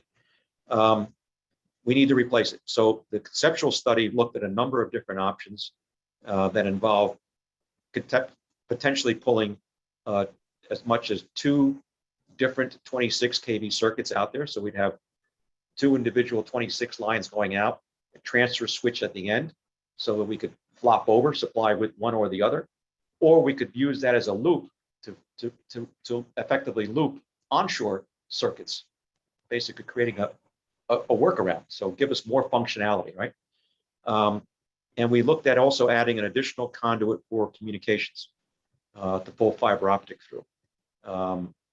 This loosely has to set the stage or have a common denominator with what one day might happen offshore, whether it's ocean current energy, or the concept of ocean current cooling, which we are exploring with developers interested in locating submersible data centers offshore. So raise your hand if you have not heard that before, the submersible data center. Okay, so for David's benefit, we have been approached through FAU and the Southern National Marine Energy Research Center, which is housed out of FAU, which is a DOE center. With this concept, they've been talking to developers who are interested in locating submersible data centers. So these would be, think of it about a size of like, maybe kind of looks like a submarine, but it's obviously much smaller than a submarine, maybe the size of a couple of large containers. They draw nominally maybe 200 to 300 kW per device. And they are loaded with server racks. The ends are bolted shut, full of the air evacuated. I think they're full of nitrogen. And they lower them to the bottom of the ocean and have an umbilical cord with power and data, fiber. And the cooling comes via the waters. Microsoft and others have already demonstrated that this in fact does work. So Microsoft has demonstrated this off the coast of Scotland. You can readily Google it and find pictures of them hoisting the thing out of the ocean and power washing it. You can see the Microsoft logo on it, but it's a pretty cool concept. So the theory here, as brought forward by the developers in SEMREC, is that, hey, at some point, if there's going to be this underwater offshore test bed and eventually a production facility for ocean current energy, it's going to need a power cable. It's going to need fiber for communication. Well, this might be a good viable first step to get something simpler built that would be within a few miles of the beach, as opposed to, further out in the Gulf Stream, but would be an interesting opportunity for the city to be involved with from the standpoint of an electric customer, and also, if you will, no pun intended, the splash for public relations of having effectively a green data center, a very efficient data center, powered by much of our new, or some portion of our new solar farms that come online in the 23 timeframe. I don't think this project will be ready by 23, but the solar will be ready. But it's a pretty cool concept to be able to point to. So these developers are off and running. The city commission has indicated, not in a formal vote, but in consensus in hearing this presentation, that they were interested in seeing it pursued further. So we are chatting with the developers. So going back to this underwater, the pipeline, or the pipe to get power to the beach, it's intended to replace the power supply to the beach, but it could serve also to provide power to some portion of power to some offshore infrastructure. The question that we have to resolve ourselves with, or come to grips with, is, well, how much stuff will be offshore one day, and what would that load be? And how much capacity in terms of wire should we build, hoping that it one day comes to fruition? That's a very speculative thing to do. So we are gravitating around the option that says, let's get power to the beach at the lowest common denominator possible. And if these offshore projects materialize beyond what we can reasonably accommodate in powering the beach anyway, then additional investment would have to be made based on the fiscal reality at that time of what we can afford and what the developers are willing to pay for it, right? Similar to what if a new developer was coming to town to put up a development and you had to extend new service, you have to come up with some agreement. Well, how's that going to be paid for, right? The contribution aid of construction. So we would probably not build significant portions of excess capacity into that pipe, or build multiple pipes. But here's what I have asked to be done. I've asked that we combine forces with the water and sewer side. So water, at some point, water and sewer, is going to need an additional crossing to replace a cast iron sewer line that crosses today. And that also needs to be replaced at some point, and not too far distant future. So the concept that we're looking at is, well, why don't we do both projects at the same time? So we'll save on the design, we'll save on the permitting, we'll save on the construction economies of scale by pulling two nominally 10 or 12-inch plastic pipes, if you will, one of which would become one that we would pull the 26 kV conductors through, the other of which would, of course, be for the water or sewer department to use as a sewer line, so that the cast iron line could be retired. In conjunction with that, what I've suggested is that if the cast iron line is retired, that then become, in essence, the conduit, or the chase, if you will, for a fiber optic line, which would then allow for fiber optic communication from the mainland, if you will, across the waterway to the beach, which would be good for us to have fiber optic communication with the beach, but more importantly, would also facilitate these offshore data centers having fiber optic connection from the mainland. So we'd have a reliable source of power. We would keep the old 4 kV conductors hot as a backup, but we would operate on the new 26 kV system. Water department would have a new sewer pipe. We'd take the old sewer pipe as a chase for communications. All these ideas forming and gelling around the fact that there's a clock ticking. I don't know when it gets to zero. It gets to zero when these old 4 kV lines fail. But that's what we're chasing. Just a question, have you guys thought about I'm not familiar with the electric term, so forgive me, but a master meter agreement or transportation agreement with FPL that's already serving on either side of the beach complex, and possibly when those projects come to fruition, then we move ahead on it, instead of trying to envision the capacity we would need, just use what's over there until that time comes.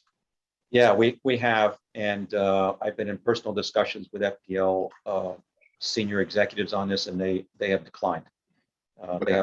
They have no interest in serving the beach, and if I were in their position, I might say the same.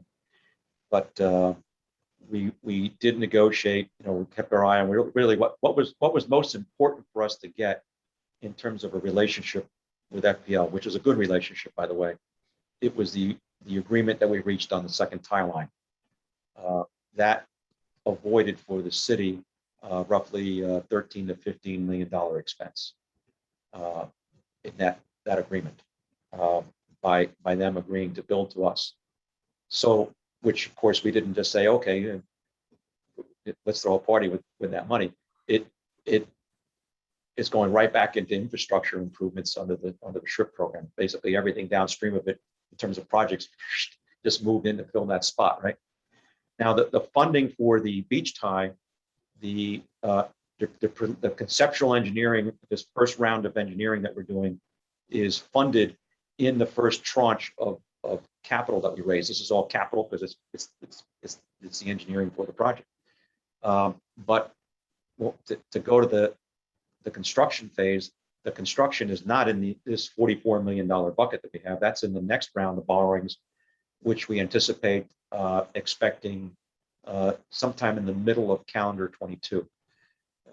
And we expect to be back out in the bond markets again to raise the next tranche of capital to keep the SHRIP going. That's dependent on two things, really. And when we talk capital, we talk commitments, and then we talk actual cash out the door or encumbrances, right? So we are tracking how much of the $44 million is encumbered, meaning that specific contracts have been issued against the $44 million. So for example, we just issued a contract for $2 to $3 million for transformers. The transformers haven't been paid for yet because they haven't been constructed, but of the $44 million, $3 million is encumbered specifically for that transformer purchase. So we're tracking the encumbrances against the $44 million, and we're also tracking the cash out the door, right? I know even in the utility you work for, Matt, there's always a time lag between when you promised the money and when it was finished constructed, you paid the final bill, including retainage, right? There's always a lag there. Probably in the pipeline business, it could be well over a year. Similar in the electric utility. So we'll look at those two things and monitor our revenues, our bond rating, the confidence of the rating agencies in our needs and in our financial ability to have a credit-worthy credit rating, because we don't want to request a rating if we're not in a good position financially. It's just like a test you're going to take, right? If you're not sure you're going to get an A, maybe you want to wait a little bit longer and study some more, right? So we have to be very judicious about exactly when we go ask for that. So that inherently means that the city's financials, because we don't have our own financials, it's really the city, and we use what are called revenue bonds or utility revenue bonds. We need to make sure that everything is in good shape so that when we go get that rating, it's going to be a good rating, because we don't want a bad rating. A bad rating, by the way, you could say, well, so it's a bad rating on that project. No, a bad rating cascades across the city, and also cascades all the way up to FMPA. Because the FMPA projects that date back to the 1980s, we have an obligation to pay on the bonds that were sold. We're helping to pay those projects. We're part owners, right? So the tentacles of that bond rating are important because it cascades all the way back through our entire debt structure, if you will, including conceivably other things that the city wants to do in terms of working capital bond issuance, pension obligation bonds, all in municipal bonds, all kinds of stuff, right? Things that the water department may need, anything you can think of. So you want to make sure you're really in a good position before you go get a rating.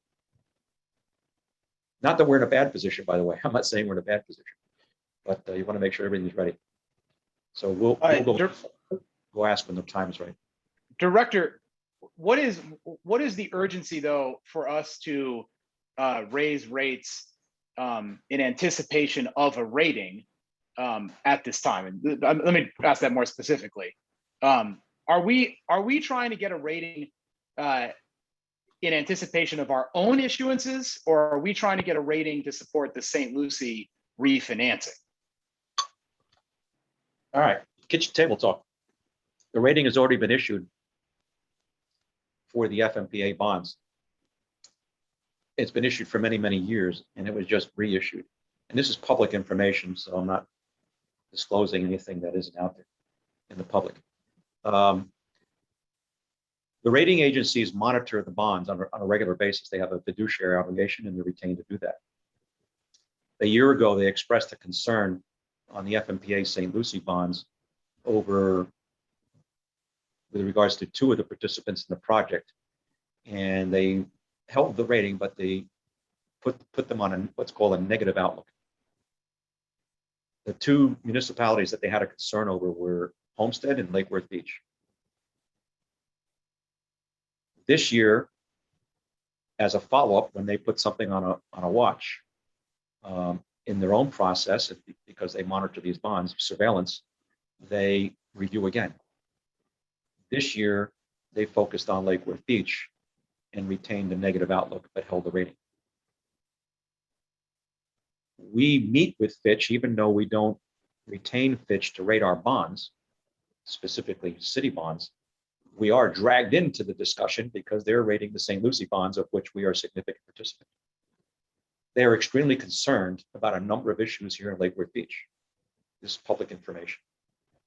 Among them are willingness and ability to raise rates to meet our obligations.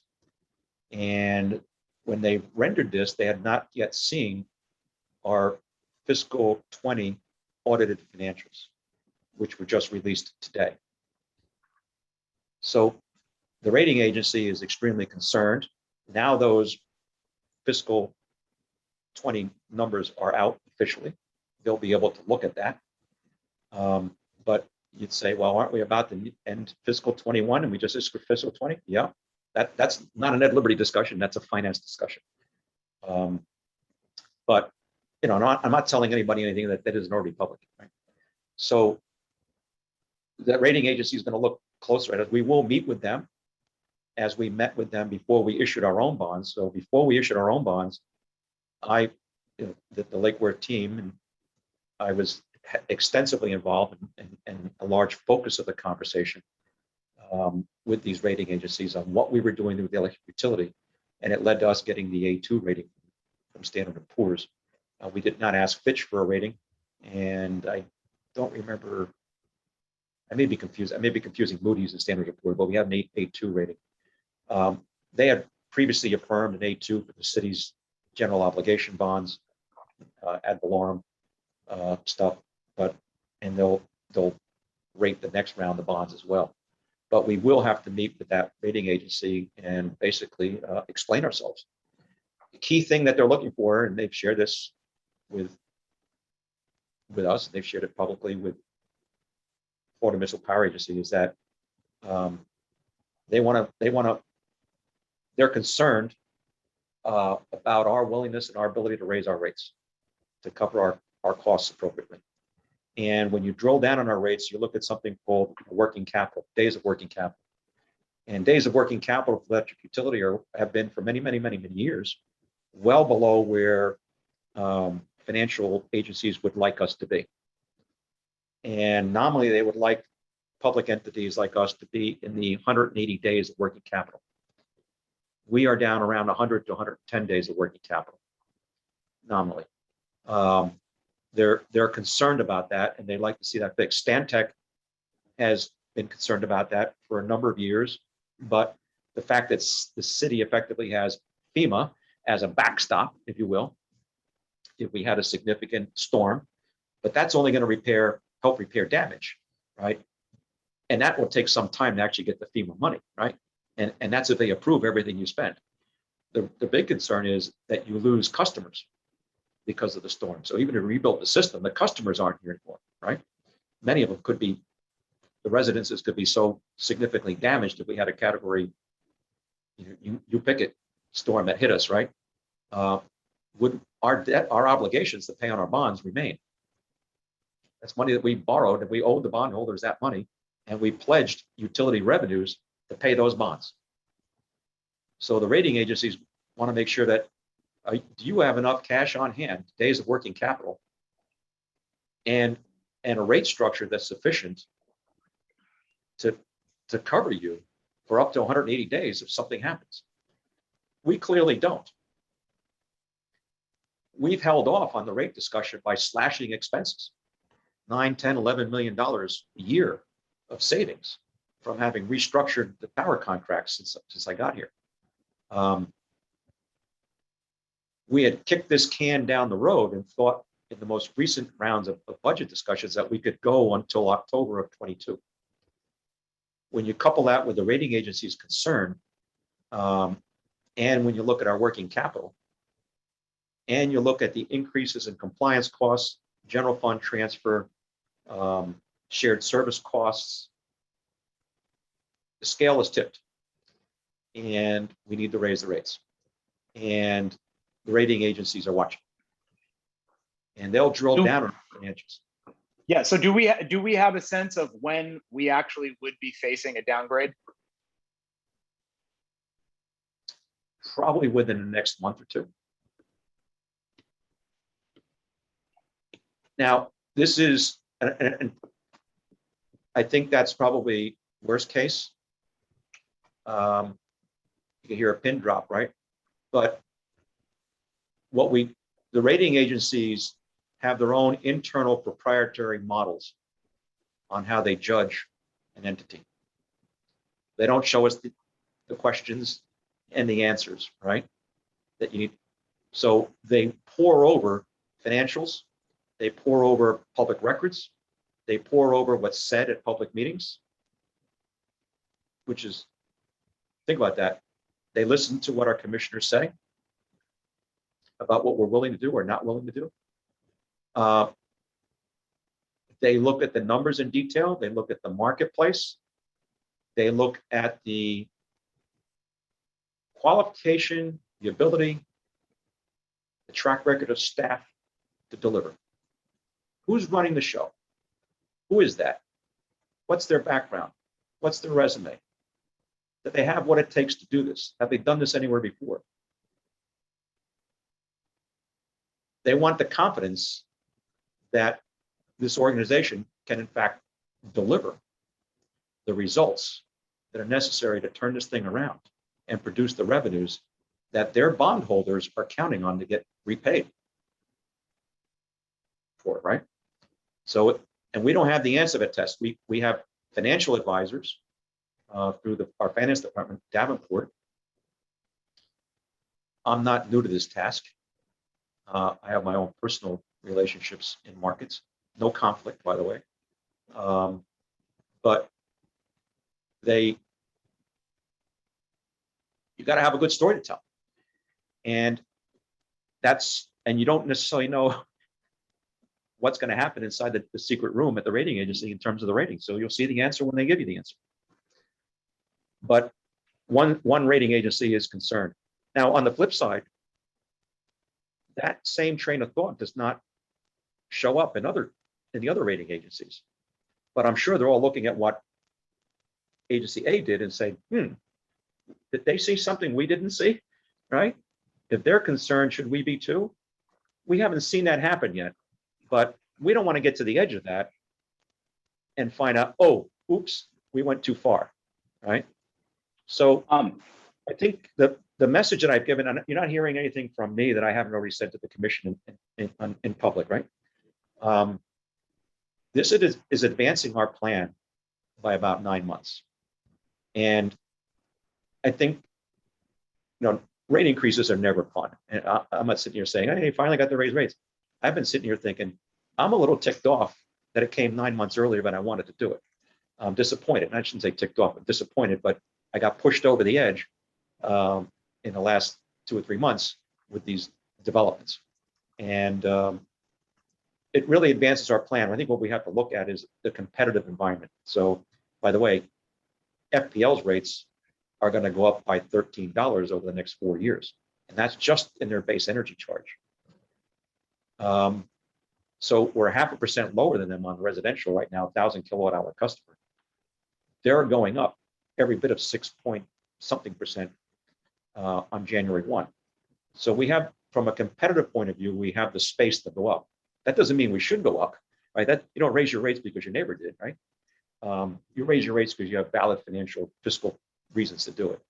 So right. So everything you're contemplating would stay within the existing parity resolution. Well, that actually expired, but the intent is to remain at parity. Our intent is to remain at or below FPL. There is no plan that I'm bringing forward that I'm contemplating, nor that Stantec put out there, nor that Leidos, the rates consultant, is currently modeling around, that would involve us going higher than FPL on a 1,000 kilowatt hour customer. Rating agencies know that we're going to raise our rates in January. I'm sorry, say that again. Well, you're saying that you think that we might get a downgrade in a month, but the rate increase is going to be in January. That's like 4 months. Yeah, the rating agencies away. Are they taking that into account? Are they factoring that into their grading of us?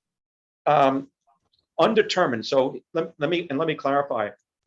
I don't know if we're going to get a downgrade. We know that they're going to review us, but sometime in October, early November, they're going to review us as a part of and we will meet with them. They will ask for a lot of data, and we will meet with them. And I've already been in conversations directly with them through our financial advisors, but me personally on the phone with managing directors at the rating agency, giving them a feeling of confidence about what we have done so far.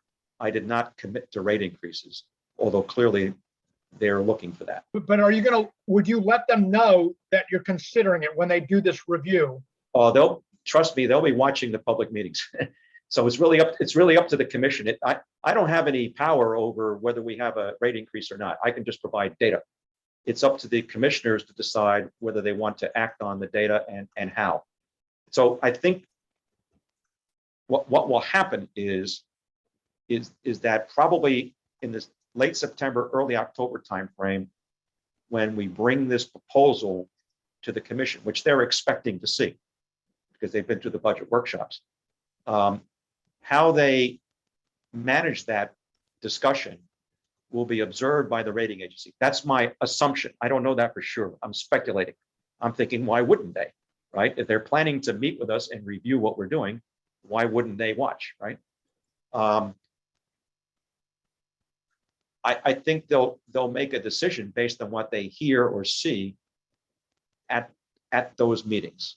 That's my guess. I don't have, I'm not in their team, so, I'm not. By the way, I'm not predicting a rating downgrade at all.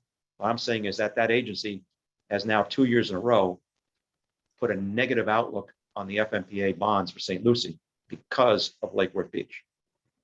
Director, can you speak to the consequences of a downgrade beyond the macro for the city's other ratings? I mean, do we have any existing bond covenants that would be triggered? I mean, what happens if we are downgraded? Well, and specifically, what happens if the utility is downgraded, right? I don't, Right. because your rating is independent, right? Yeah. You're rated as a utility authority. We're rated as a utility, combined water, electric, and sewer. Not just as electric. So Okay. they look at the combined revenues. It's kind of a vestige of the days when there was an authority, I think. But it's not unusual. So they look at it as a combination. And of course, I have no involvement with water or sewer whatsoever. So I could speculate as to what the consequences would be. A lower rating would mean a higher cost of debt. So the cost to borrow money would be higher. Right. I'm speaking not so much to forward-looking macro risk. I'm speaking specifically to current covenants. Anything that would be triggered. I'm not an authority on the current covenants to say what that would be, and I would caution too that if there was to be a downgrade, I don't want anybody leaving this meeting say, "Oh my God, there's about to be a downgrade." No, this is what we want to do is make sure there is not one. Right? We have recent ratings with the same set of circumstances that had no negative outlook and no concern over downgrade. It's one agency that has done this. There likely are covenants in other bonds, but my suspicion is, and I'm not an authority on this, so I'll take this with a grain of salt, that it's probably not an issue as long as you're what's considered investment grade. If we were to go below investment grade, and off the top of my head, I don't know exactly what those, maybe you fall out of the A category and go to some lower level B, for example, which there's no reason to believe we're going to go there. That might trigger some things, but I'm not an expert enough in what specific covenants are out there to answer that question. But the question is a good one. There are, specific things. It's not unusual that there be covenants that if participants suffer a downgrade in financial rating, that could trigger, financial consequences. Certainly higher surveillance, higher an immediate plan to address it with rate increases or revenue increases or cost decreases, things like that. It would trigger certain things that have to be done. You'd have to go back and read the public offering statements, or what's called the POS. Not the other POS, right? The public offering statements that were associated with those bond issuances and study them. But I'm just not in that. I guess I have some of them, but it's a lot of effort. So are you currently contemplating us as an advisory board, making a motion in favor of rate increases? I mean, are you contemplating us reviewing whatever resolution goes in front of the commission? No, and it came upon us really, really late in the process, right? This evolution, I expected it to take place next year, but this commission as a group and individual commissioners are deep down in the weeds of this type of stuff. They're inquiring, they want to understand it. They're looking at the models. They have the workbooks that are pouring from Stantec. So there's a good Q&A that's taking place with them. And frankly, not to be disrespectful, but I don't think that this commission is in any way out of touch with the community in terms of what the community would like to see. They have very, very good outreach and a very, very good pulse of the community. They're very much in tune with what their constituents expect, and they're very deeply involved. So personally, I don't think that this is an area where they would say, yeah, let's kick it over to them and come back and tell us what you think. I think because of the level of engagement they've had in this, that they're rolling. So do you have the final Leidos report? No, I don't. No, we provided, and you can go get it. It's public record. We provided it at the meeting that Leidos presented at. Right. Now that, if you remember the sequence of events, after that, there was another round of budget discussions and new information came to light in that second round. So the Leidos report, the cost, let me back up for a second. Leidos did what's called a cost of service study. They looked at the cost of service, and the cost of service will be X, whatever it is to provide service. They use what's called a test year. They then look at the revenue requirement that goes along with that cost of service. So how much revenue do you require to cover that cost of service? And then they look at cost of service relative to rates and revenues within customer classes, within rate classes. And they identify areas where specific classes are being under-recovered or over-recovered, meaning that some classes of customers are being subsidized by other classes of customers. Other classes of customers are providing great subsidy to others, which, by the way, is not unusual. That's not unique to Lake Worth.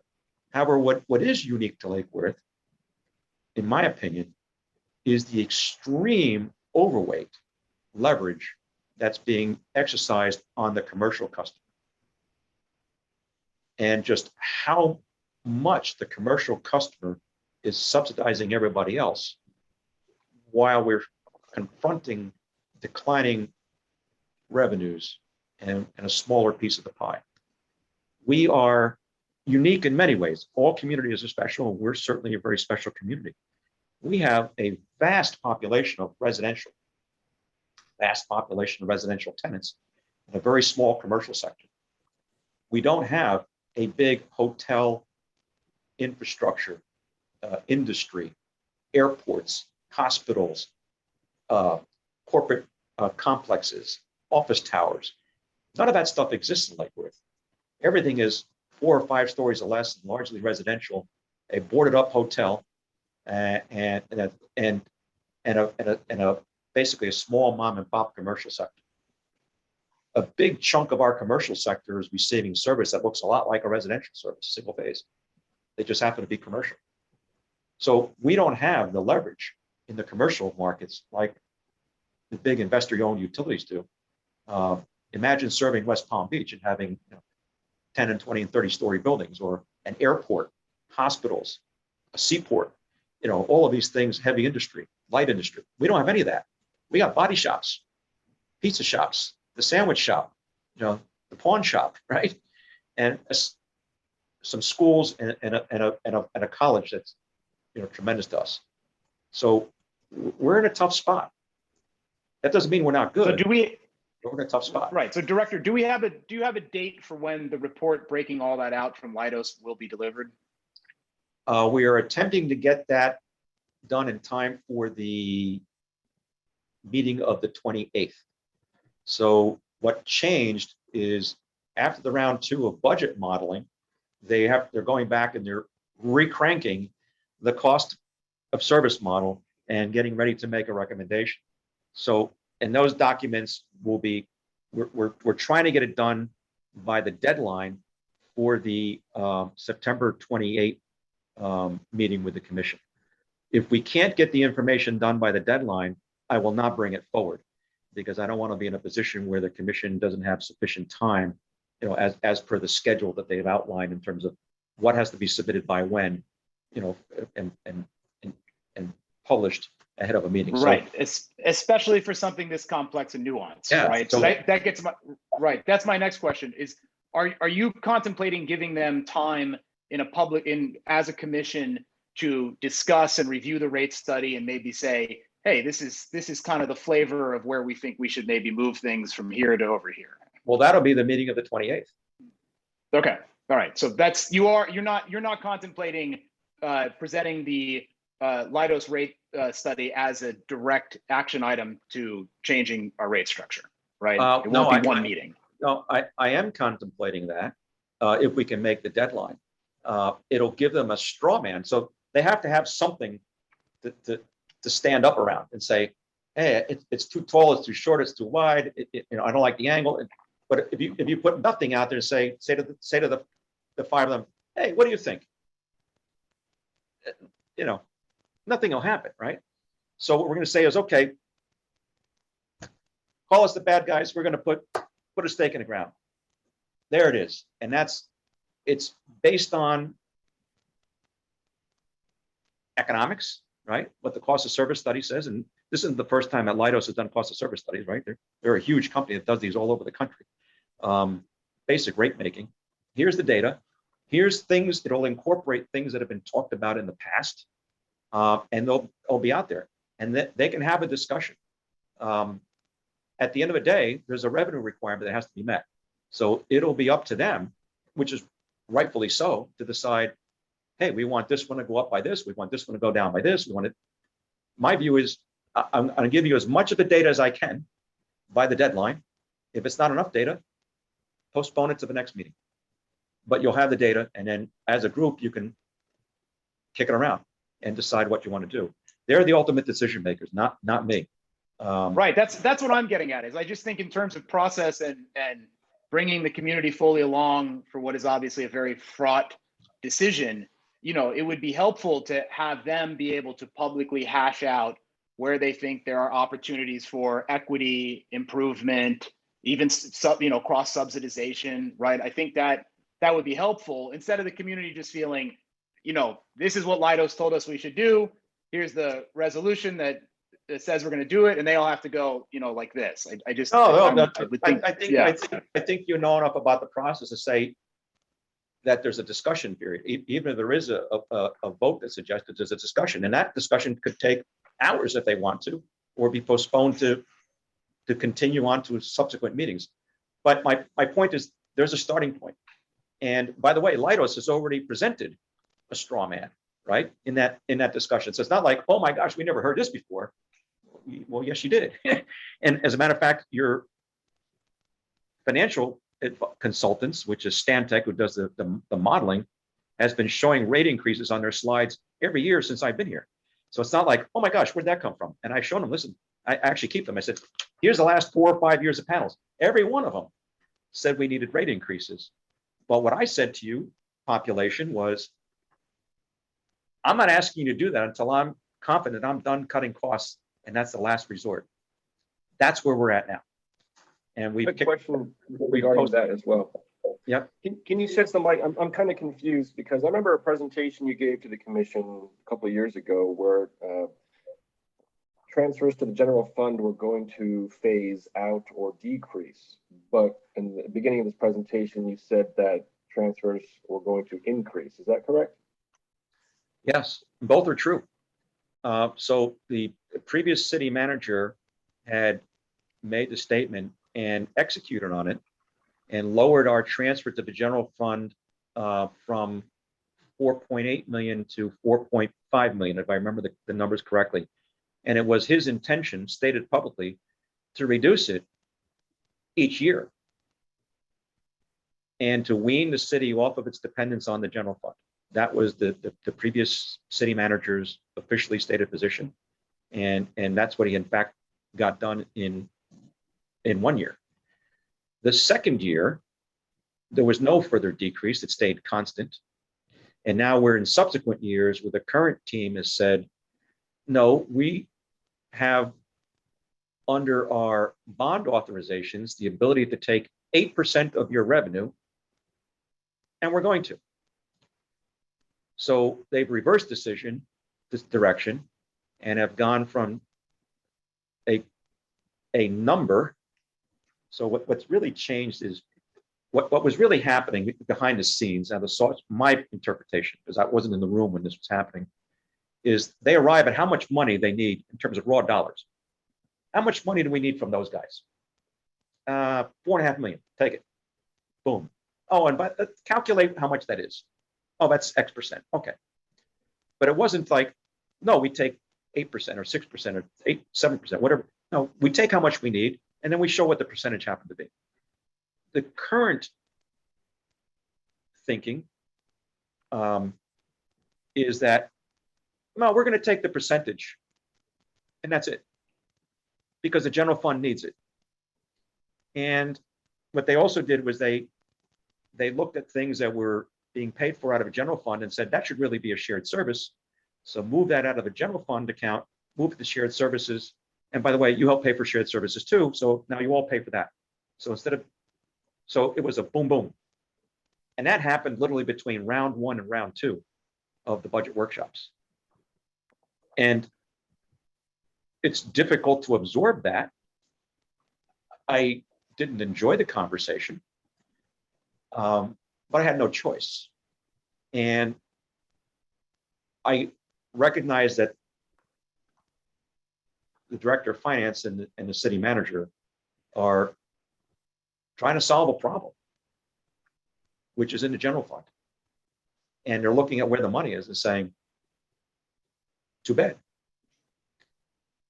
I don't see the commission reversing direction on that personally. And I understand the position they're in. I'm glad it's not me having to make the decision, but I understand why they made it.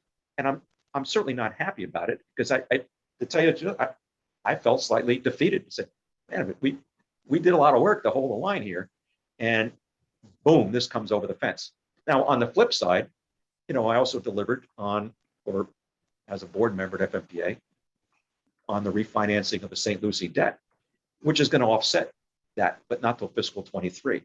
But in the same time, we were notified by NERC that we were going from what was called low risk for cybersecurity to medium risk, not because we did anything wrong, but because there's cybersecurity threats to pipelines, gas, oil, transmission infrastructure, utilities, and they're raising the compliance levels. So our compliance costs are going up.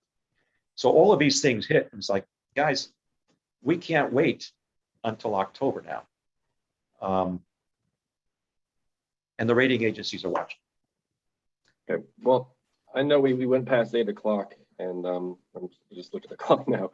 But does anyone have any further questions for Director Liberty? Yeah, I have one. I have one last material question, and then one real quick superficial question.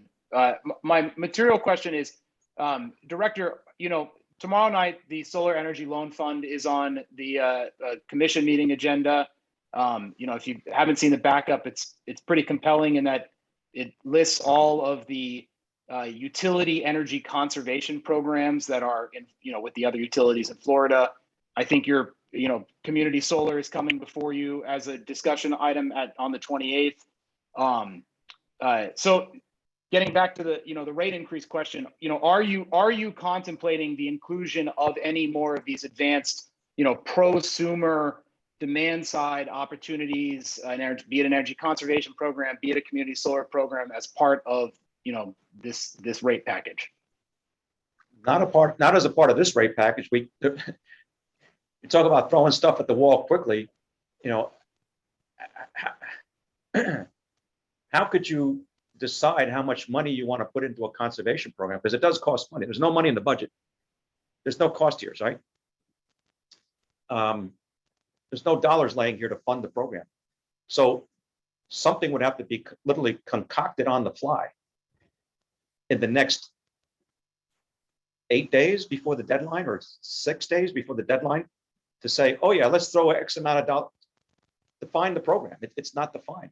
It's not clear that the commission as a whole would endorse the creation of a program. So my advice is, if the community wants a conservation program, and it's entirely up to the community, it's not my say. My job is to execute on what they want me to execute on.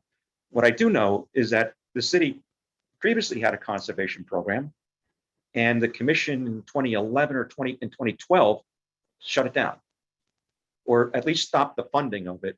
And then it was cut back really to just an energy audit program. So the concept of rebates and grants went away in maybe even 2011, but I believe the vote was 2012. We do have the records on that. So it's up to the commission, if they were to charge us and say, develop a program and bring it back to us. I have thoughts on how to develop a program, but it's not something that we're going to say, oh, by the way, sneak it into the rate increase at the end of September that goes into effect in January. That would be flat out irresponsible, right? I couldn't do that. I'd say, based on what? With what staff? How am I going to manage this money? What am I, what controls do we have in place to make sure, and for what types of things it is that you want to pay for? Well, so, and a good efficiency program director may not even be funded by us, right? So that's worth noting, right? The federal weatherization program looks like it's getting more funds. There's some pretty innovative shared savings programs that are, I know are rolling out with utilities around the country. So there's more to an energy efficiency, energy conservation program than just our having to invest our direct dollars in it. Oh, that's very true. But you have who's going to manage the program? So there is nobody here to manage the program. No, you need to go through I understand you need to go through an RFP process, right? Probably an RFI process before that. I fully appreciate all this nuance, but it doesn't mean nonetheless that it may not be worth, making a commitment to saying, hey, if we're raising rates, these are the other things that we are committing to do that will be, prosumer, right? And this is the schedule for them within the next 6-12 months. Well, I think you'd have to take that up with the commissioners. I don't have the ability to make that commitment. That's not my charge, right? I can't say, oh, by the way, I did this for you. Then I'm like, you did what? So I'm sure they want to know, well, what is this going to cost us, right? And what's it going to look like? I'm not saying we shouldn't do it. If a majority of the commission says, go forth and put something together and bring it back to us for review, we would of course go do that, right? We do what we're told. We'll go do it. But there is no such charge at the moment.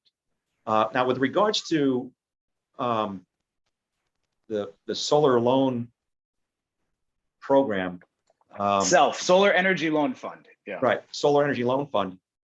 I don't see that has anything to do with the electric utility. Customers can go borrow money from wherever they want to borrow money from, right?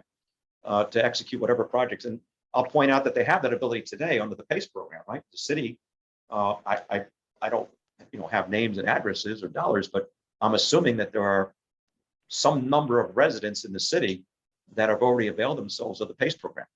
In fact, I would suspect that probably some of the current net metering projects were funded by PACE dollars. I don't know what their source of funding, and I really don't care.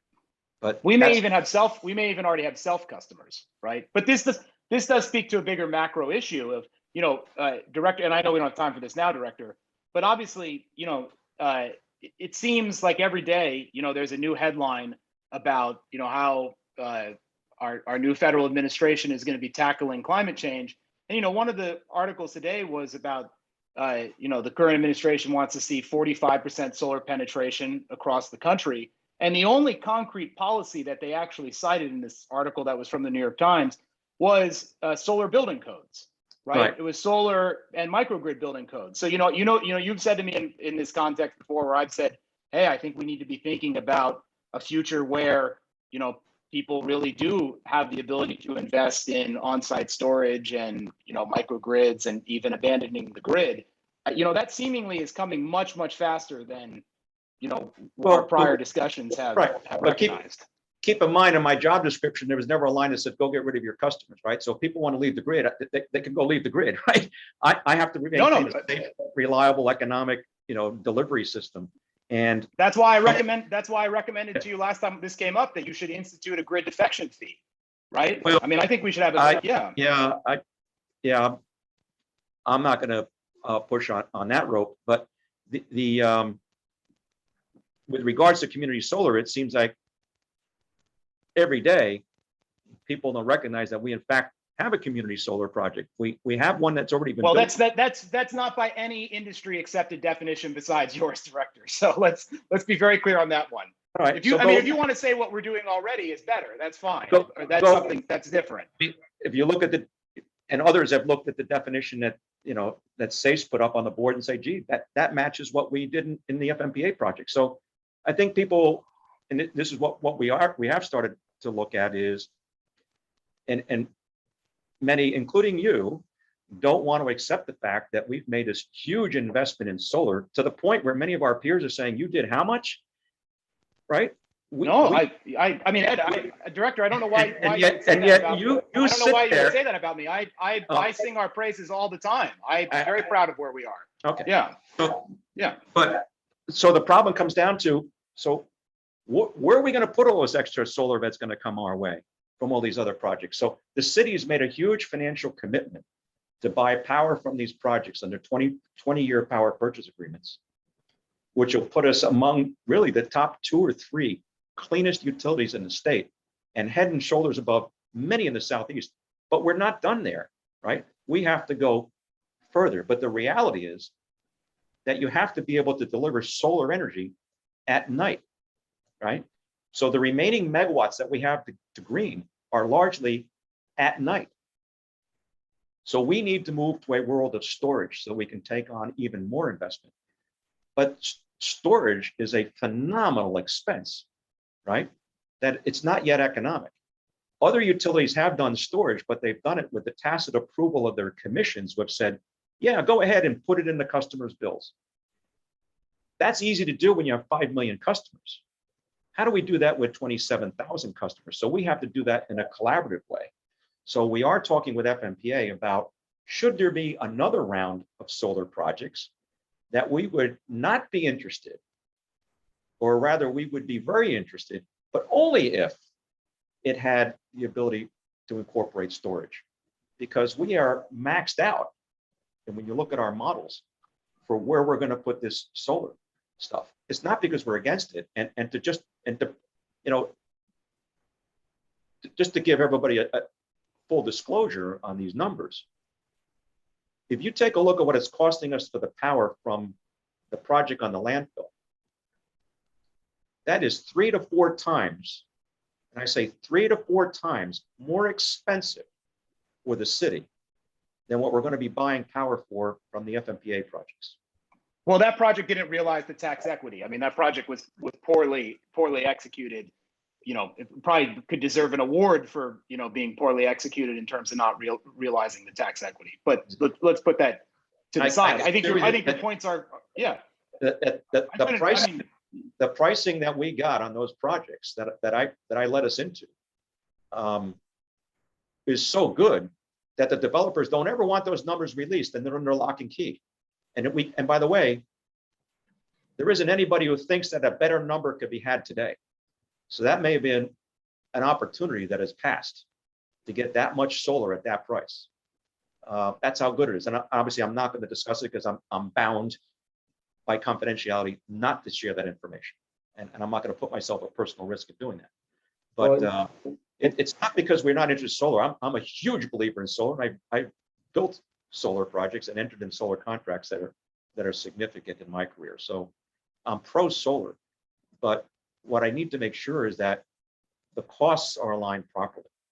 And we have a reality in our utility, and this is going to be a shocking number to many, and many people don't want to hear this, but over 10% of our customer base is receiving service below the cost of that service. Think about that. Over 10% of our customers are receiving service from this utility in this municipality at below the cost of the service we provide them. So we spent more to serve them than they paid us for the service. I'm not saying that's wrong, by the way. The community has the right to do that. That's a choice. What I'm saying is keep that in mind. And I'm not pointing at any one of you, but we need the public to be aware of just how generous we are. So when people complain about high rates, which they have a right to complain about, I can show them the data and say, no, we're actually 0.5% lower. For decades, we were not, right? So we'll do a victory lap. We finally got there. We finally put a point on the board, right? But this is our moment. But we're also very, very generous. So, and I know you're not accusing us of that we're not green, that we're not generous enough. No, I sing your praises. I sing our praises all the time, Director. I sing even your praises specifically. You should know, right? We are cheaper than FP&L. Our reliability is nowhere near as bad as people make it out to be. And you are right. We have an inordinate amount of solar by competitive standards here in the state of Florida. I mean, those are objective facts, right? And I wish everyone in the state of Florida knew them.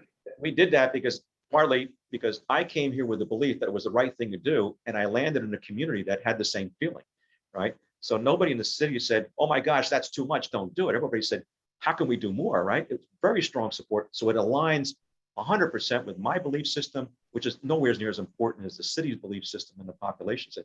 We want to be green. We'll be able to say, now it's the painful part is waiting for the thing to come out of the ground and go in service, right? We keep saying mid-23, and it's coming. But people want results today, right? But it is coming. And they'll be looked back. And this is something that needs to be talked about more. And Commissioner McVoy speaks very eloquently about this, that we have this reputation that is not backed up by facts, but people still believe it, right? When those two projects come online, and our own project will blend into it, they're significant. And when we're contemplating, because we got to get to this rate making exercise, but I've also tasked our rate making entity and our consultants with, let's come up with a concept of a solar subscription rate, where customers can choose a plain vanilla fuel charge, if you will, or a solar intensive fuel charge, to be able to pick one or the other. The model that I point to, which is an interesting one, I think, is the OUC model. OUC has a pretty good program. By the way, they have a really detailed conservation program, so there are plenty of models to copy from. But there's, and they call it a community solar project, where customers can subscribe through their fuel charge to a solar component and choose that one instead of the other one. We're looking but that is community solar, director. And I guess what I'm ultimately trying to say to you is, I think if you embrace some of these if you just did due diligence, I'm not even saying embrace, if you just did due diligence on some of these prosumer opportunities on community solar, on demand response. I think it's overly presumptive on your part that I don't understand these programs and haven't done due diligence. I've been in the industry. No. I 4 that's years not and you've been on the earth. but So, no, but I mean formal public procurement due diligence, right? That you at least issue an RFI and see what is the latest and greatest in the market for these programs, right? They are, as you know, rapidly growing, becoming industry standards across the board. If you were to just issue RFIs, you would be the first person to be able to say, hey, we got no responses, or all the responses we got were totally uneconomical, right? but we expect that there will be many responses. There'll be no shortage of people who want to line up to help spend the city's money. I get that. Well, make that RFP criteria number one, right? All proposals must be revenue neutral, revenue positive. All right. So what we intend to do is to create the structure where we can perform the RIM test, right? And understand the impact of each one of these in terms of what does it cost and what does it save, and then allow the city commission to weigh on. Well, are you looking for a 5-year payback, 2-year payback, 10-year, or no payback? Guide us, right? We will take, and my thoughts, frankly, are to put a Chinese menu out and say to the folks, and it would involve the UAV, by the way, to look at various programs that are in place either around the state or around the country, and come up, think of it as a menu, and say, I'd like that. We'd like to have this feature. We'd like to have this feature, not this one, but this one. And we arrive at a consensus. Doesn't have to be formal votes, but a consensus. Hey, we'd like to have a conservation program that has these particular features to it. Then we can begin to price it out and say, okay, those features would cost X amount of dollars. One in governance, you need a structure. Somebody has to manage the program. Even if it's one person that says, I'm the person, right? You need somebody, right? You have to be able to receive money, hold it, distribute it, and have appropriate controls and record keeping and administration over the process, right? So that there's an overhead to the system, right? Then you decide, well, am I going to rebate refrigerators or light bulbs or chillers or air conditioners or whatever it is, right? And then say, what is it we're willing to rebate towards each one of those? The city had a program in the past. The problem with the program in the past, or part of the problem, not the whole problem, but the reality is that a portion of that was actually paid for by FMPA when the city was in the ARP. The city is no longer in the All Requirements Project, and I'm not even sure if they've even offered the program anymore. But the rebates that were being received by customers were coming from the ARP. The grants that were being received by customers were coming out of a surcharge on everybody's electric bill. So one of the questions in the community that has to be answered, and I'm not the right person to answer this question, I'm the right person to say, go get an answer to this. Are customers willing to have a surcharge on their bill to fund this program? Well, there's been a lot of innovation in the utility markets over the last 10 years, as you know, particularly on demand side opportunities and policies. I'm the first person to say, Director, and I guess that, I'm going to leave it at this, is I implore you to issue an RFI for, energy efficiency, demand management services, and have at the top of the RFI say, must be revenue neutral or revenue positive for the utility, and do the exact same thing for community solar and, demand response independently, right? And there's probably things you can do with electric vehicle charging stations that are coming down the line, and just issue RFIs so that way you and the commission know what is real, what is out there, what vendors are competitive in this space, Well, right? Who's paying attention to us? It's all real. There's a lot of very good programs that, you can look at, City of Austin, Orlando, you can have FPL. There's many good programs. I don't think we need to just throw it personally an RFI out there until we've defined the menu that we want to have priced, and then issue the RFI and decide, are we hiring a manager to administer it for us? I think we still need a person internally whose name and say, okay, that person is here and is administering the program. They may leverage a contracted resource that manages the program for us, right? That may be a better way to go. But we need to identify what are the specific things that we're interested in or not interested in. We need to have that financial test, right, in terms of the return or lack of return, evaluated for us by the city's financial consultants and advisors. Say, score this. What is this going to do? Because some of these things will, in fact, for example, and this is your business, right? Some of these things will have some kind of an offsetting cost, right?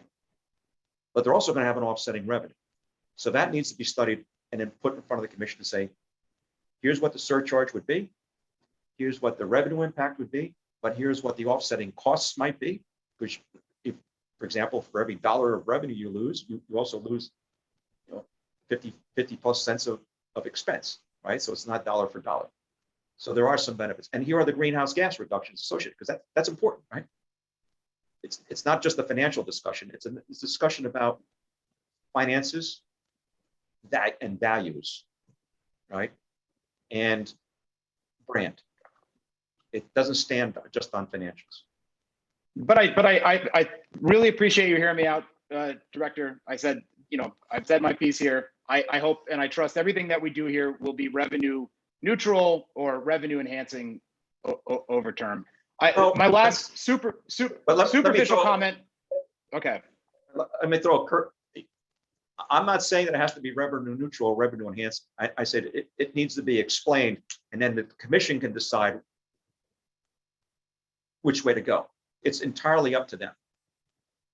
But remember, any dollar of revenue comes in, 8% is going to the general fund. So that's the joking part of the meeting. But no, the point is that they'll have to decide, but we need to lay it out clearly for them.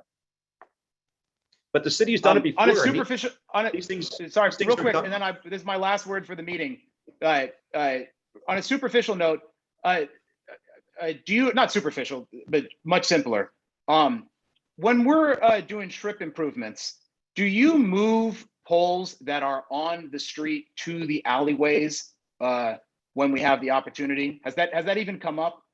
No, that would be very, very expensive. So the cheapest method of construction is to set a pole as close as possible to the location of the existing pole. If you, and part of that, it's not just the cost of setting pole, but you actually have to transfer all of infrastructure from the street to the alley. And then keep in mind that all of the homes, all the service entrances or the businesses are all already established. So if you decided to, let's say you have a service line to your house that comes from the front yard, right? From the front street to the side of your house and then down the side. Now you want to flip it to the back. Well, that's a bunch of work to then redo all of the services, right? So we've been able to do this in a way that doesn't disrupt the services. I can tell you that in the long run, that street side is much cheaper and much easier to access in case of service or any kind of, anytime to get back in there. Just alleyway access becomes encumbered by all kinds of things, and it requires a level of maintenance as well, as I'm sure, Director Liberty will tell you. But yeah, it's typically, from what I understand, in most utilities, they want to get away from alleyway access to street side access rather than go the other way around. Yeah, preferably curbside instead of street side, right? In the gas parlance, right? I did spend time in the gas industry. So we have the same issue when folks are existing structures or neighborhoods or streets or sections where people say, hey, why don't you just go underground? Well, now that really disrupts everything because everything's being fed overhead. Now you have to find a way to bring it all underground. So the services all have to be changed, and you've got all kinds of interferences underground. You've got water, cable, gas, sewer, possibly reclaimed water, and custom sprinkler systems. It's honest. It's much less safe too. I mean, from just digging your yard and you know, when we talk about utilities, those things sit in the ground for 50, 60 years and completely degrading from what it was when it was brand new. You know, it was in a conduit.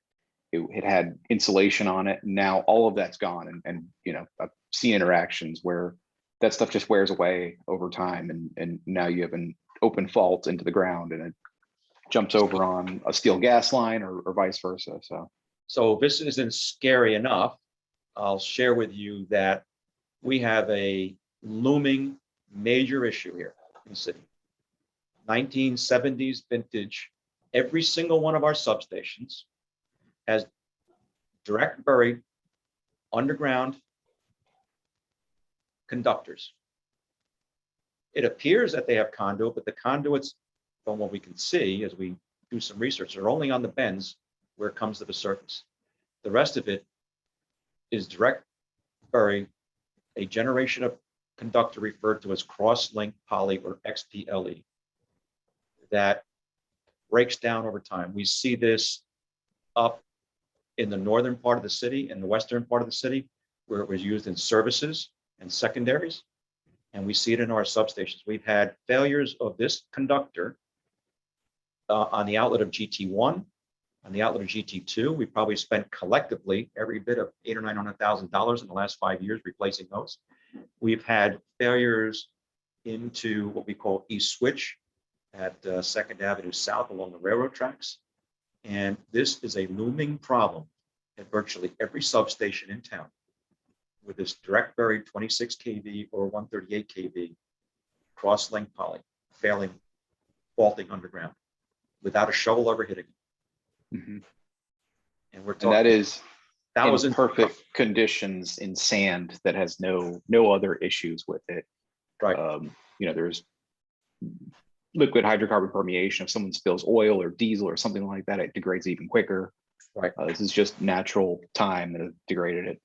And this was the miracle conductor of the 1970s that was deployed everywhere.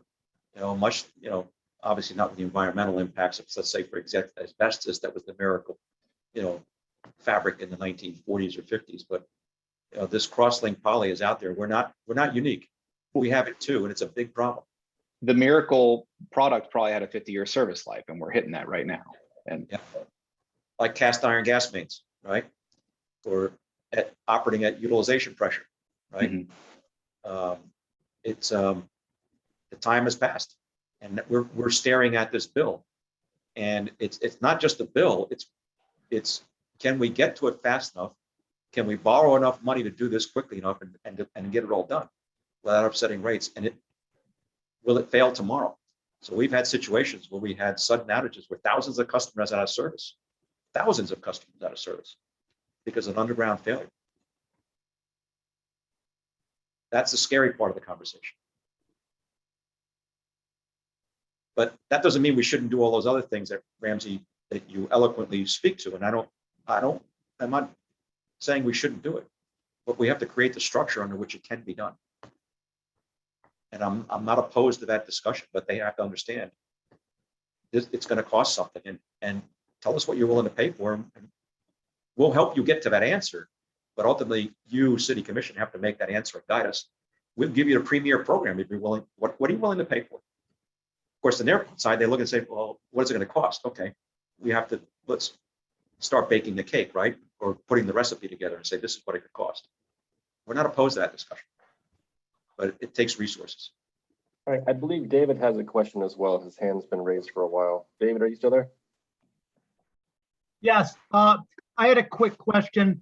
The revenue, the city received about $23 million from the increase in the sales tax, 1 penny for infrastructure. Does any of that get to go to the electric utility for improvements?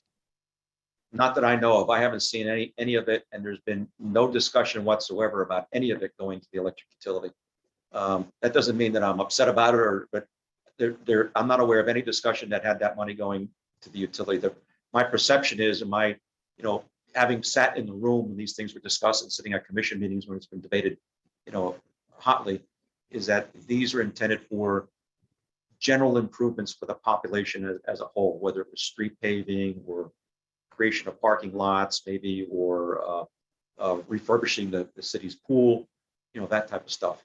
None of it was talked about going to the electric utility.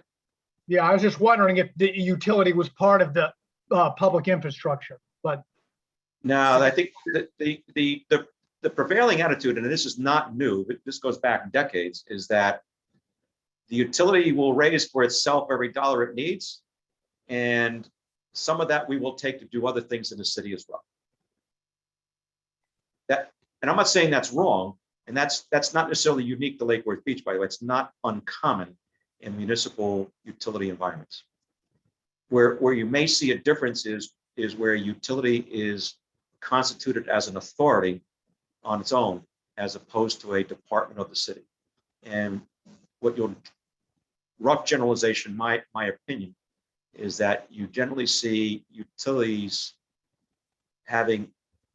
providing better outcomes in terms of reliability for their customers when they're a standalone authority, as opposed to when they're a part of the city. They have better control over their resources. That's a rough generalization. I don't know if that argument would hold up here in Lake Worth Beach.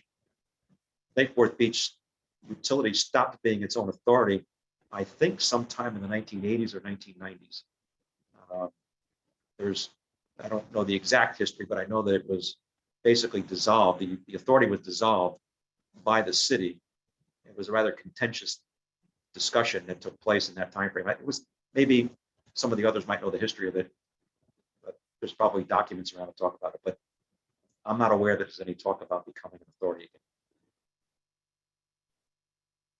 All right, thank you for that. Are there any further questions for Mr. Liberty tonight? I appreciate that you threw together this meeting with the general update for the upcoming commission meeting at the end of this month. Moving forward for our next meeting for this board, are you predicting something that they have already in the pipeline for like a January, February meeting, or is it still at the will of the commission to move something forward for discussion? Well, it's still at the will of the commission or the will of me, but it is. I'm thinking about getting you folks involved in what a conservation program might look like. So, frankly, I don't want to be disrespectful but we have 5 citizens. I can't talk to 27,000 citizens, right? You all have a constituency of people that you represent, and commissioners do as well. So I think that there's a useful role for this group to play in designing what a conservation program might look like. And now you obviously wouldn't do everything. We have through staff. We don't have a lot of staff to do this, but we have our rate making consultants, which have an element of this as well. And there'd be a financial perspective to this, but I think there's a role to play there. And I'm putting that out there. So I don't think we're going to wait till January to meet again. I think there's a role to play. Okay, well, thank you very much. I'll take a motion to adjourn if anyone wants to put that forward. I will make that motion, but with the amendment that we apologize to Suhei for having taken so long this evening. Okay. Don't worry about it. It was a good discussion. All right, anyone want a second? I think, Matt, you're on mute, but I think I heard you say you'll second it. All those in favor? That's correct. I'll second. Aye. Aye. Thank you, Director. Thank you, Suhei. Well, Thank you. thank you. Thank Thank you. you for your everyone. Thank you for your time as volunteers. Have a good night. You too.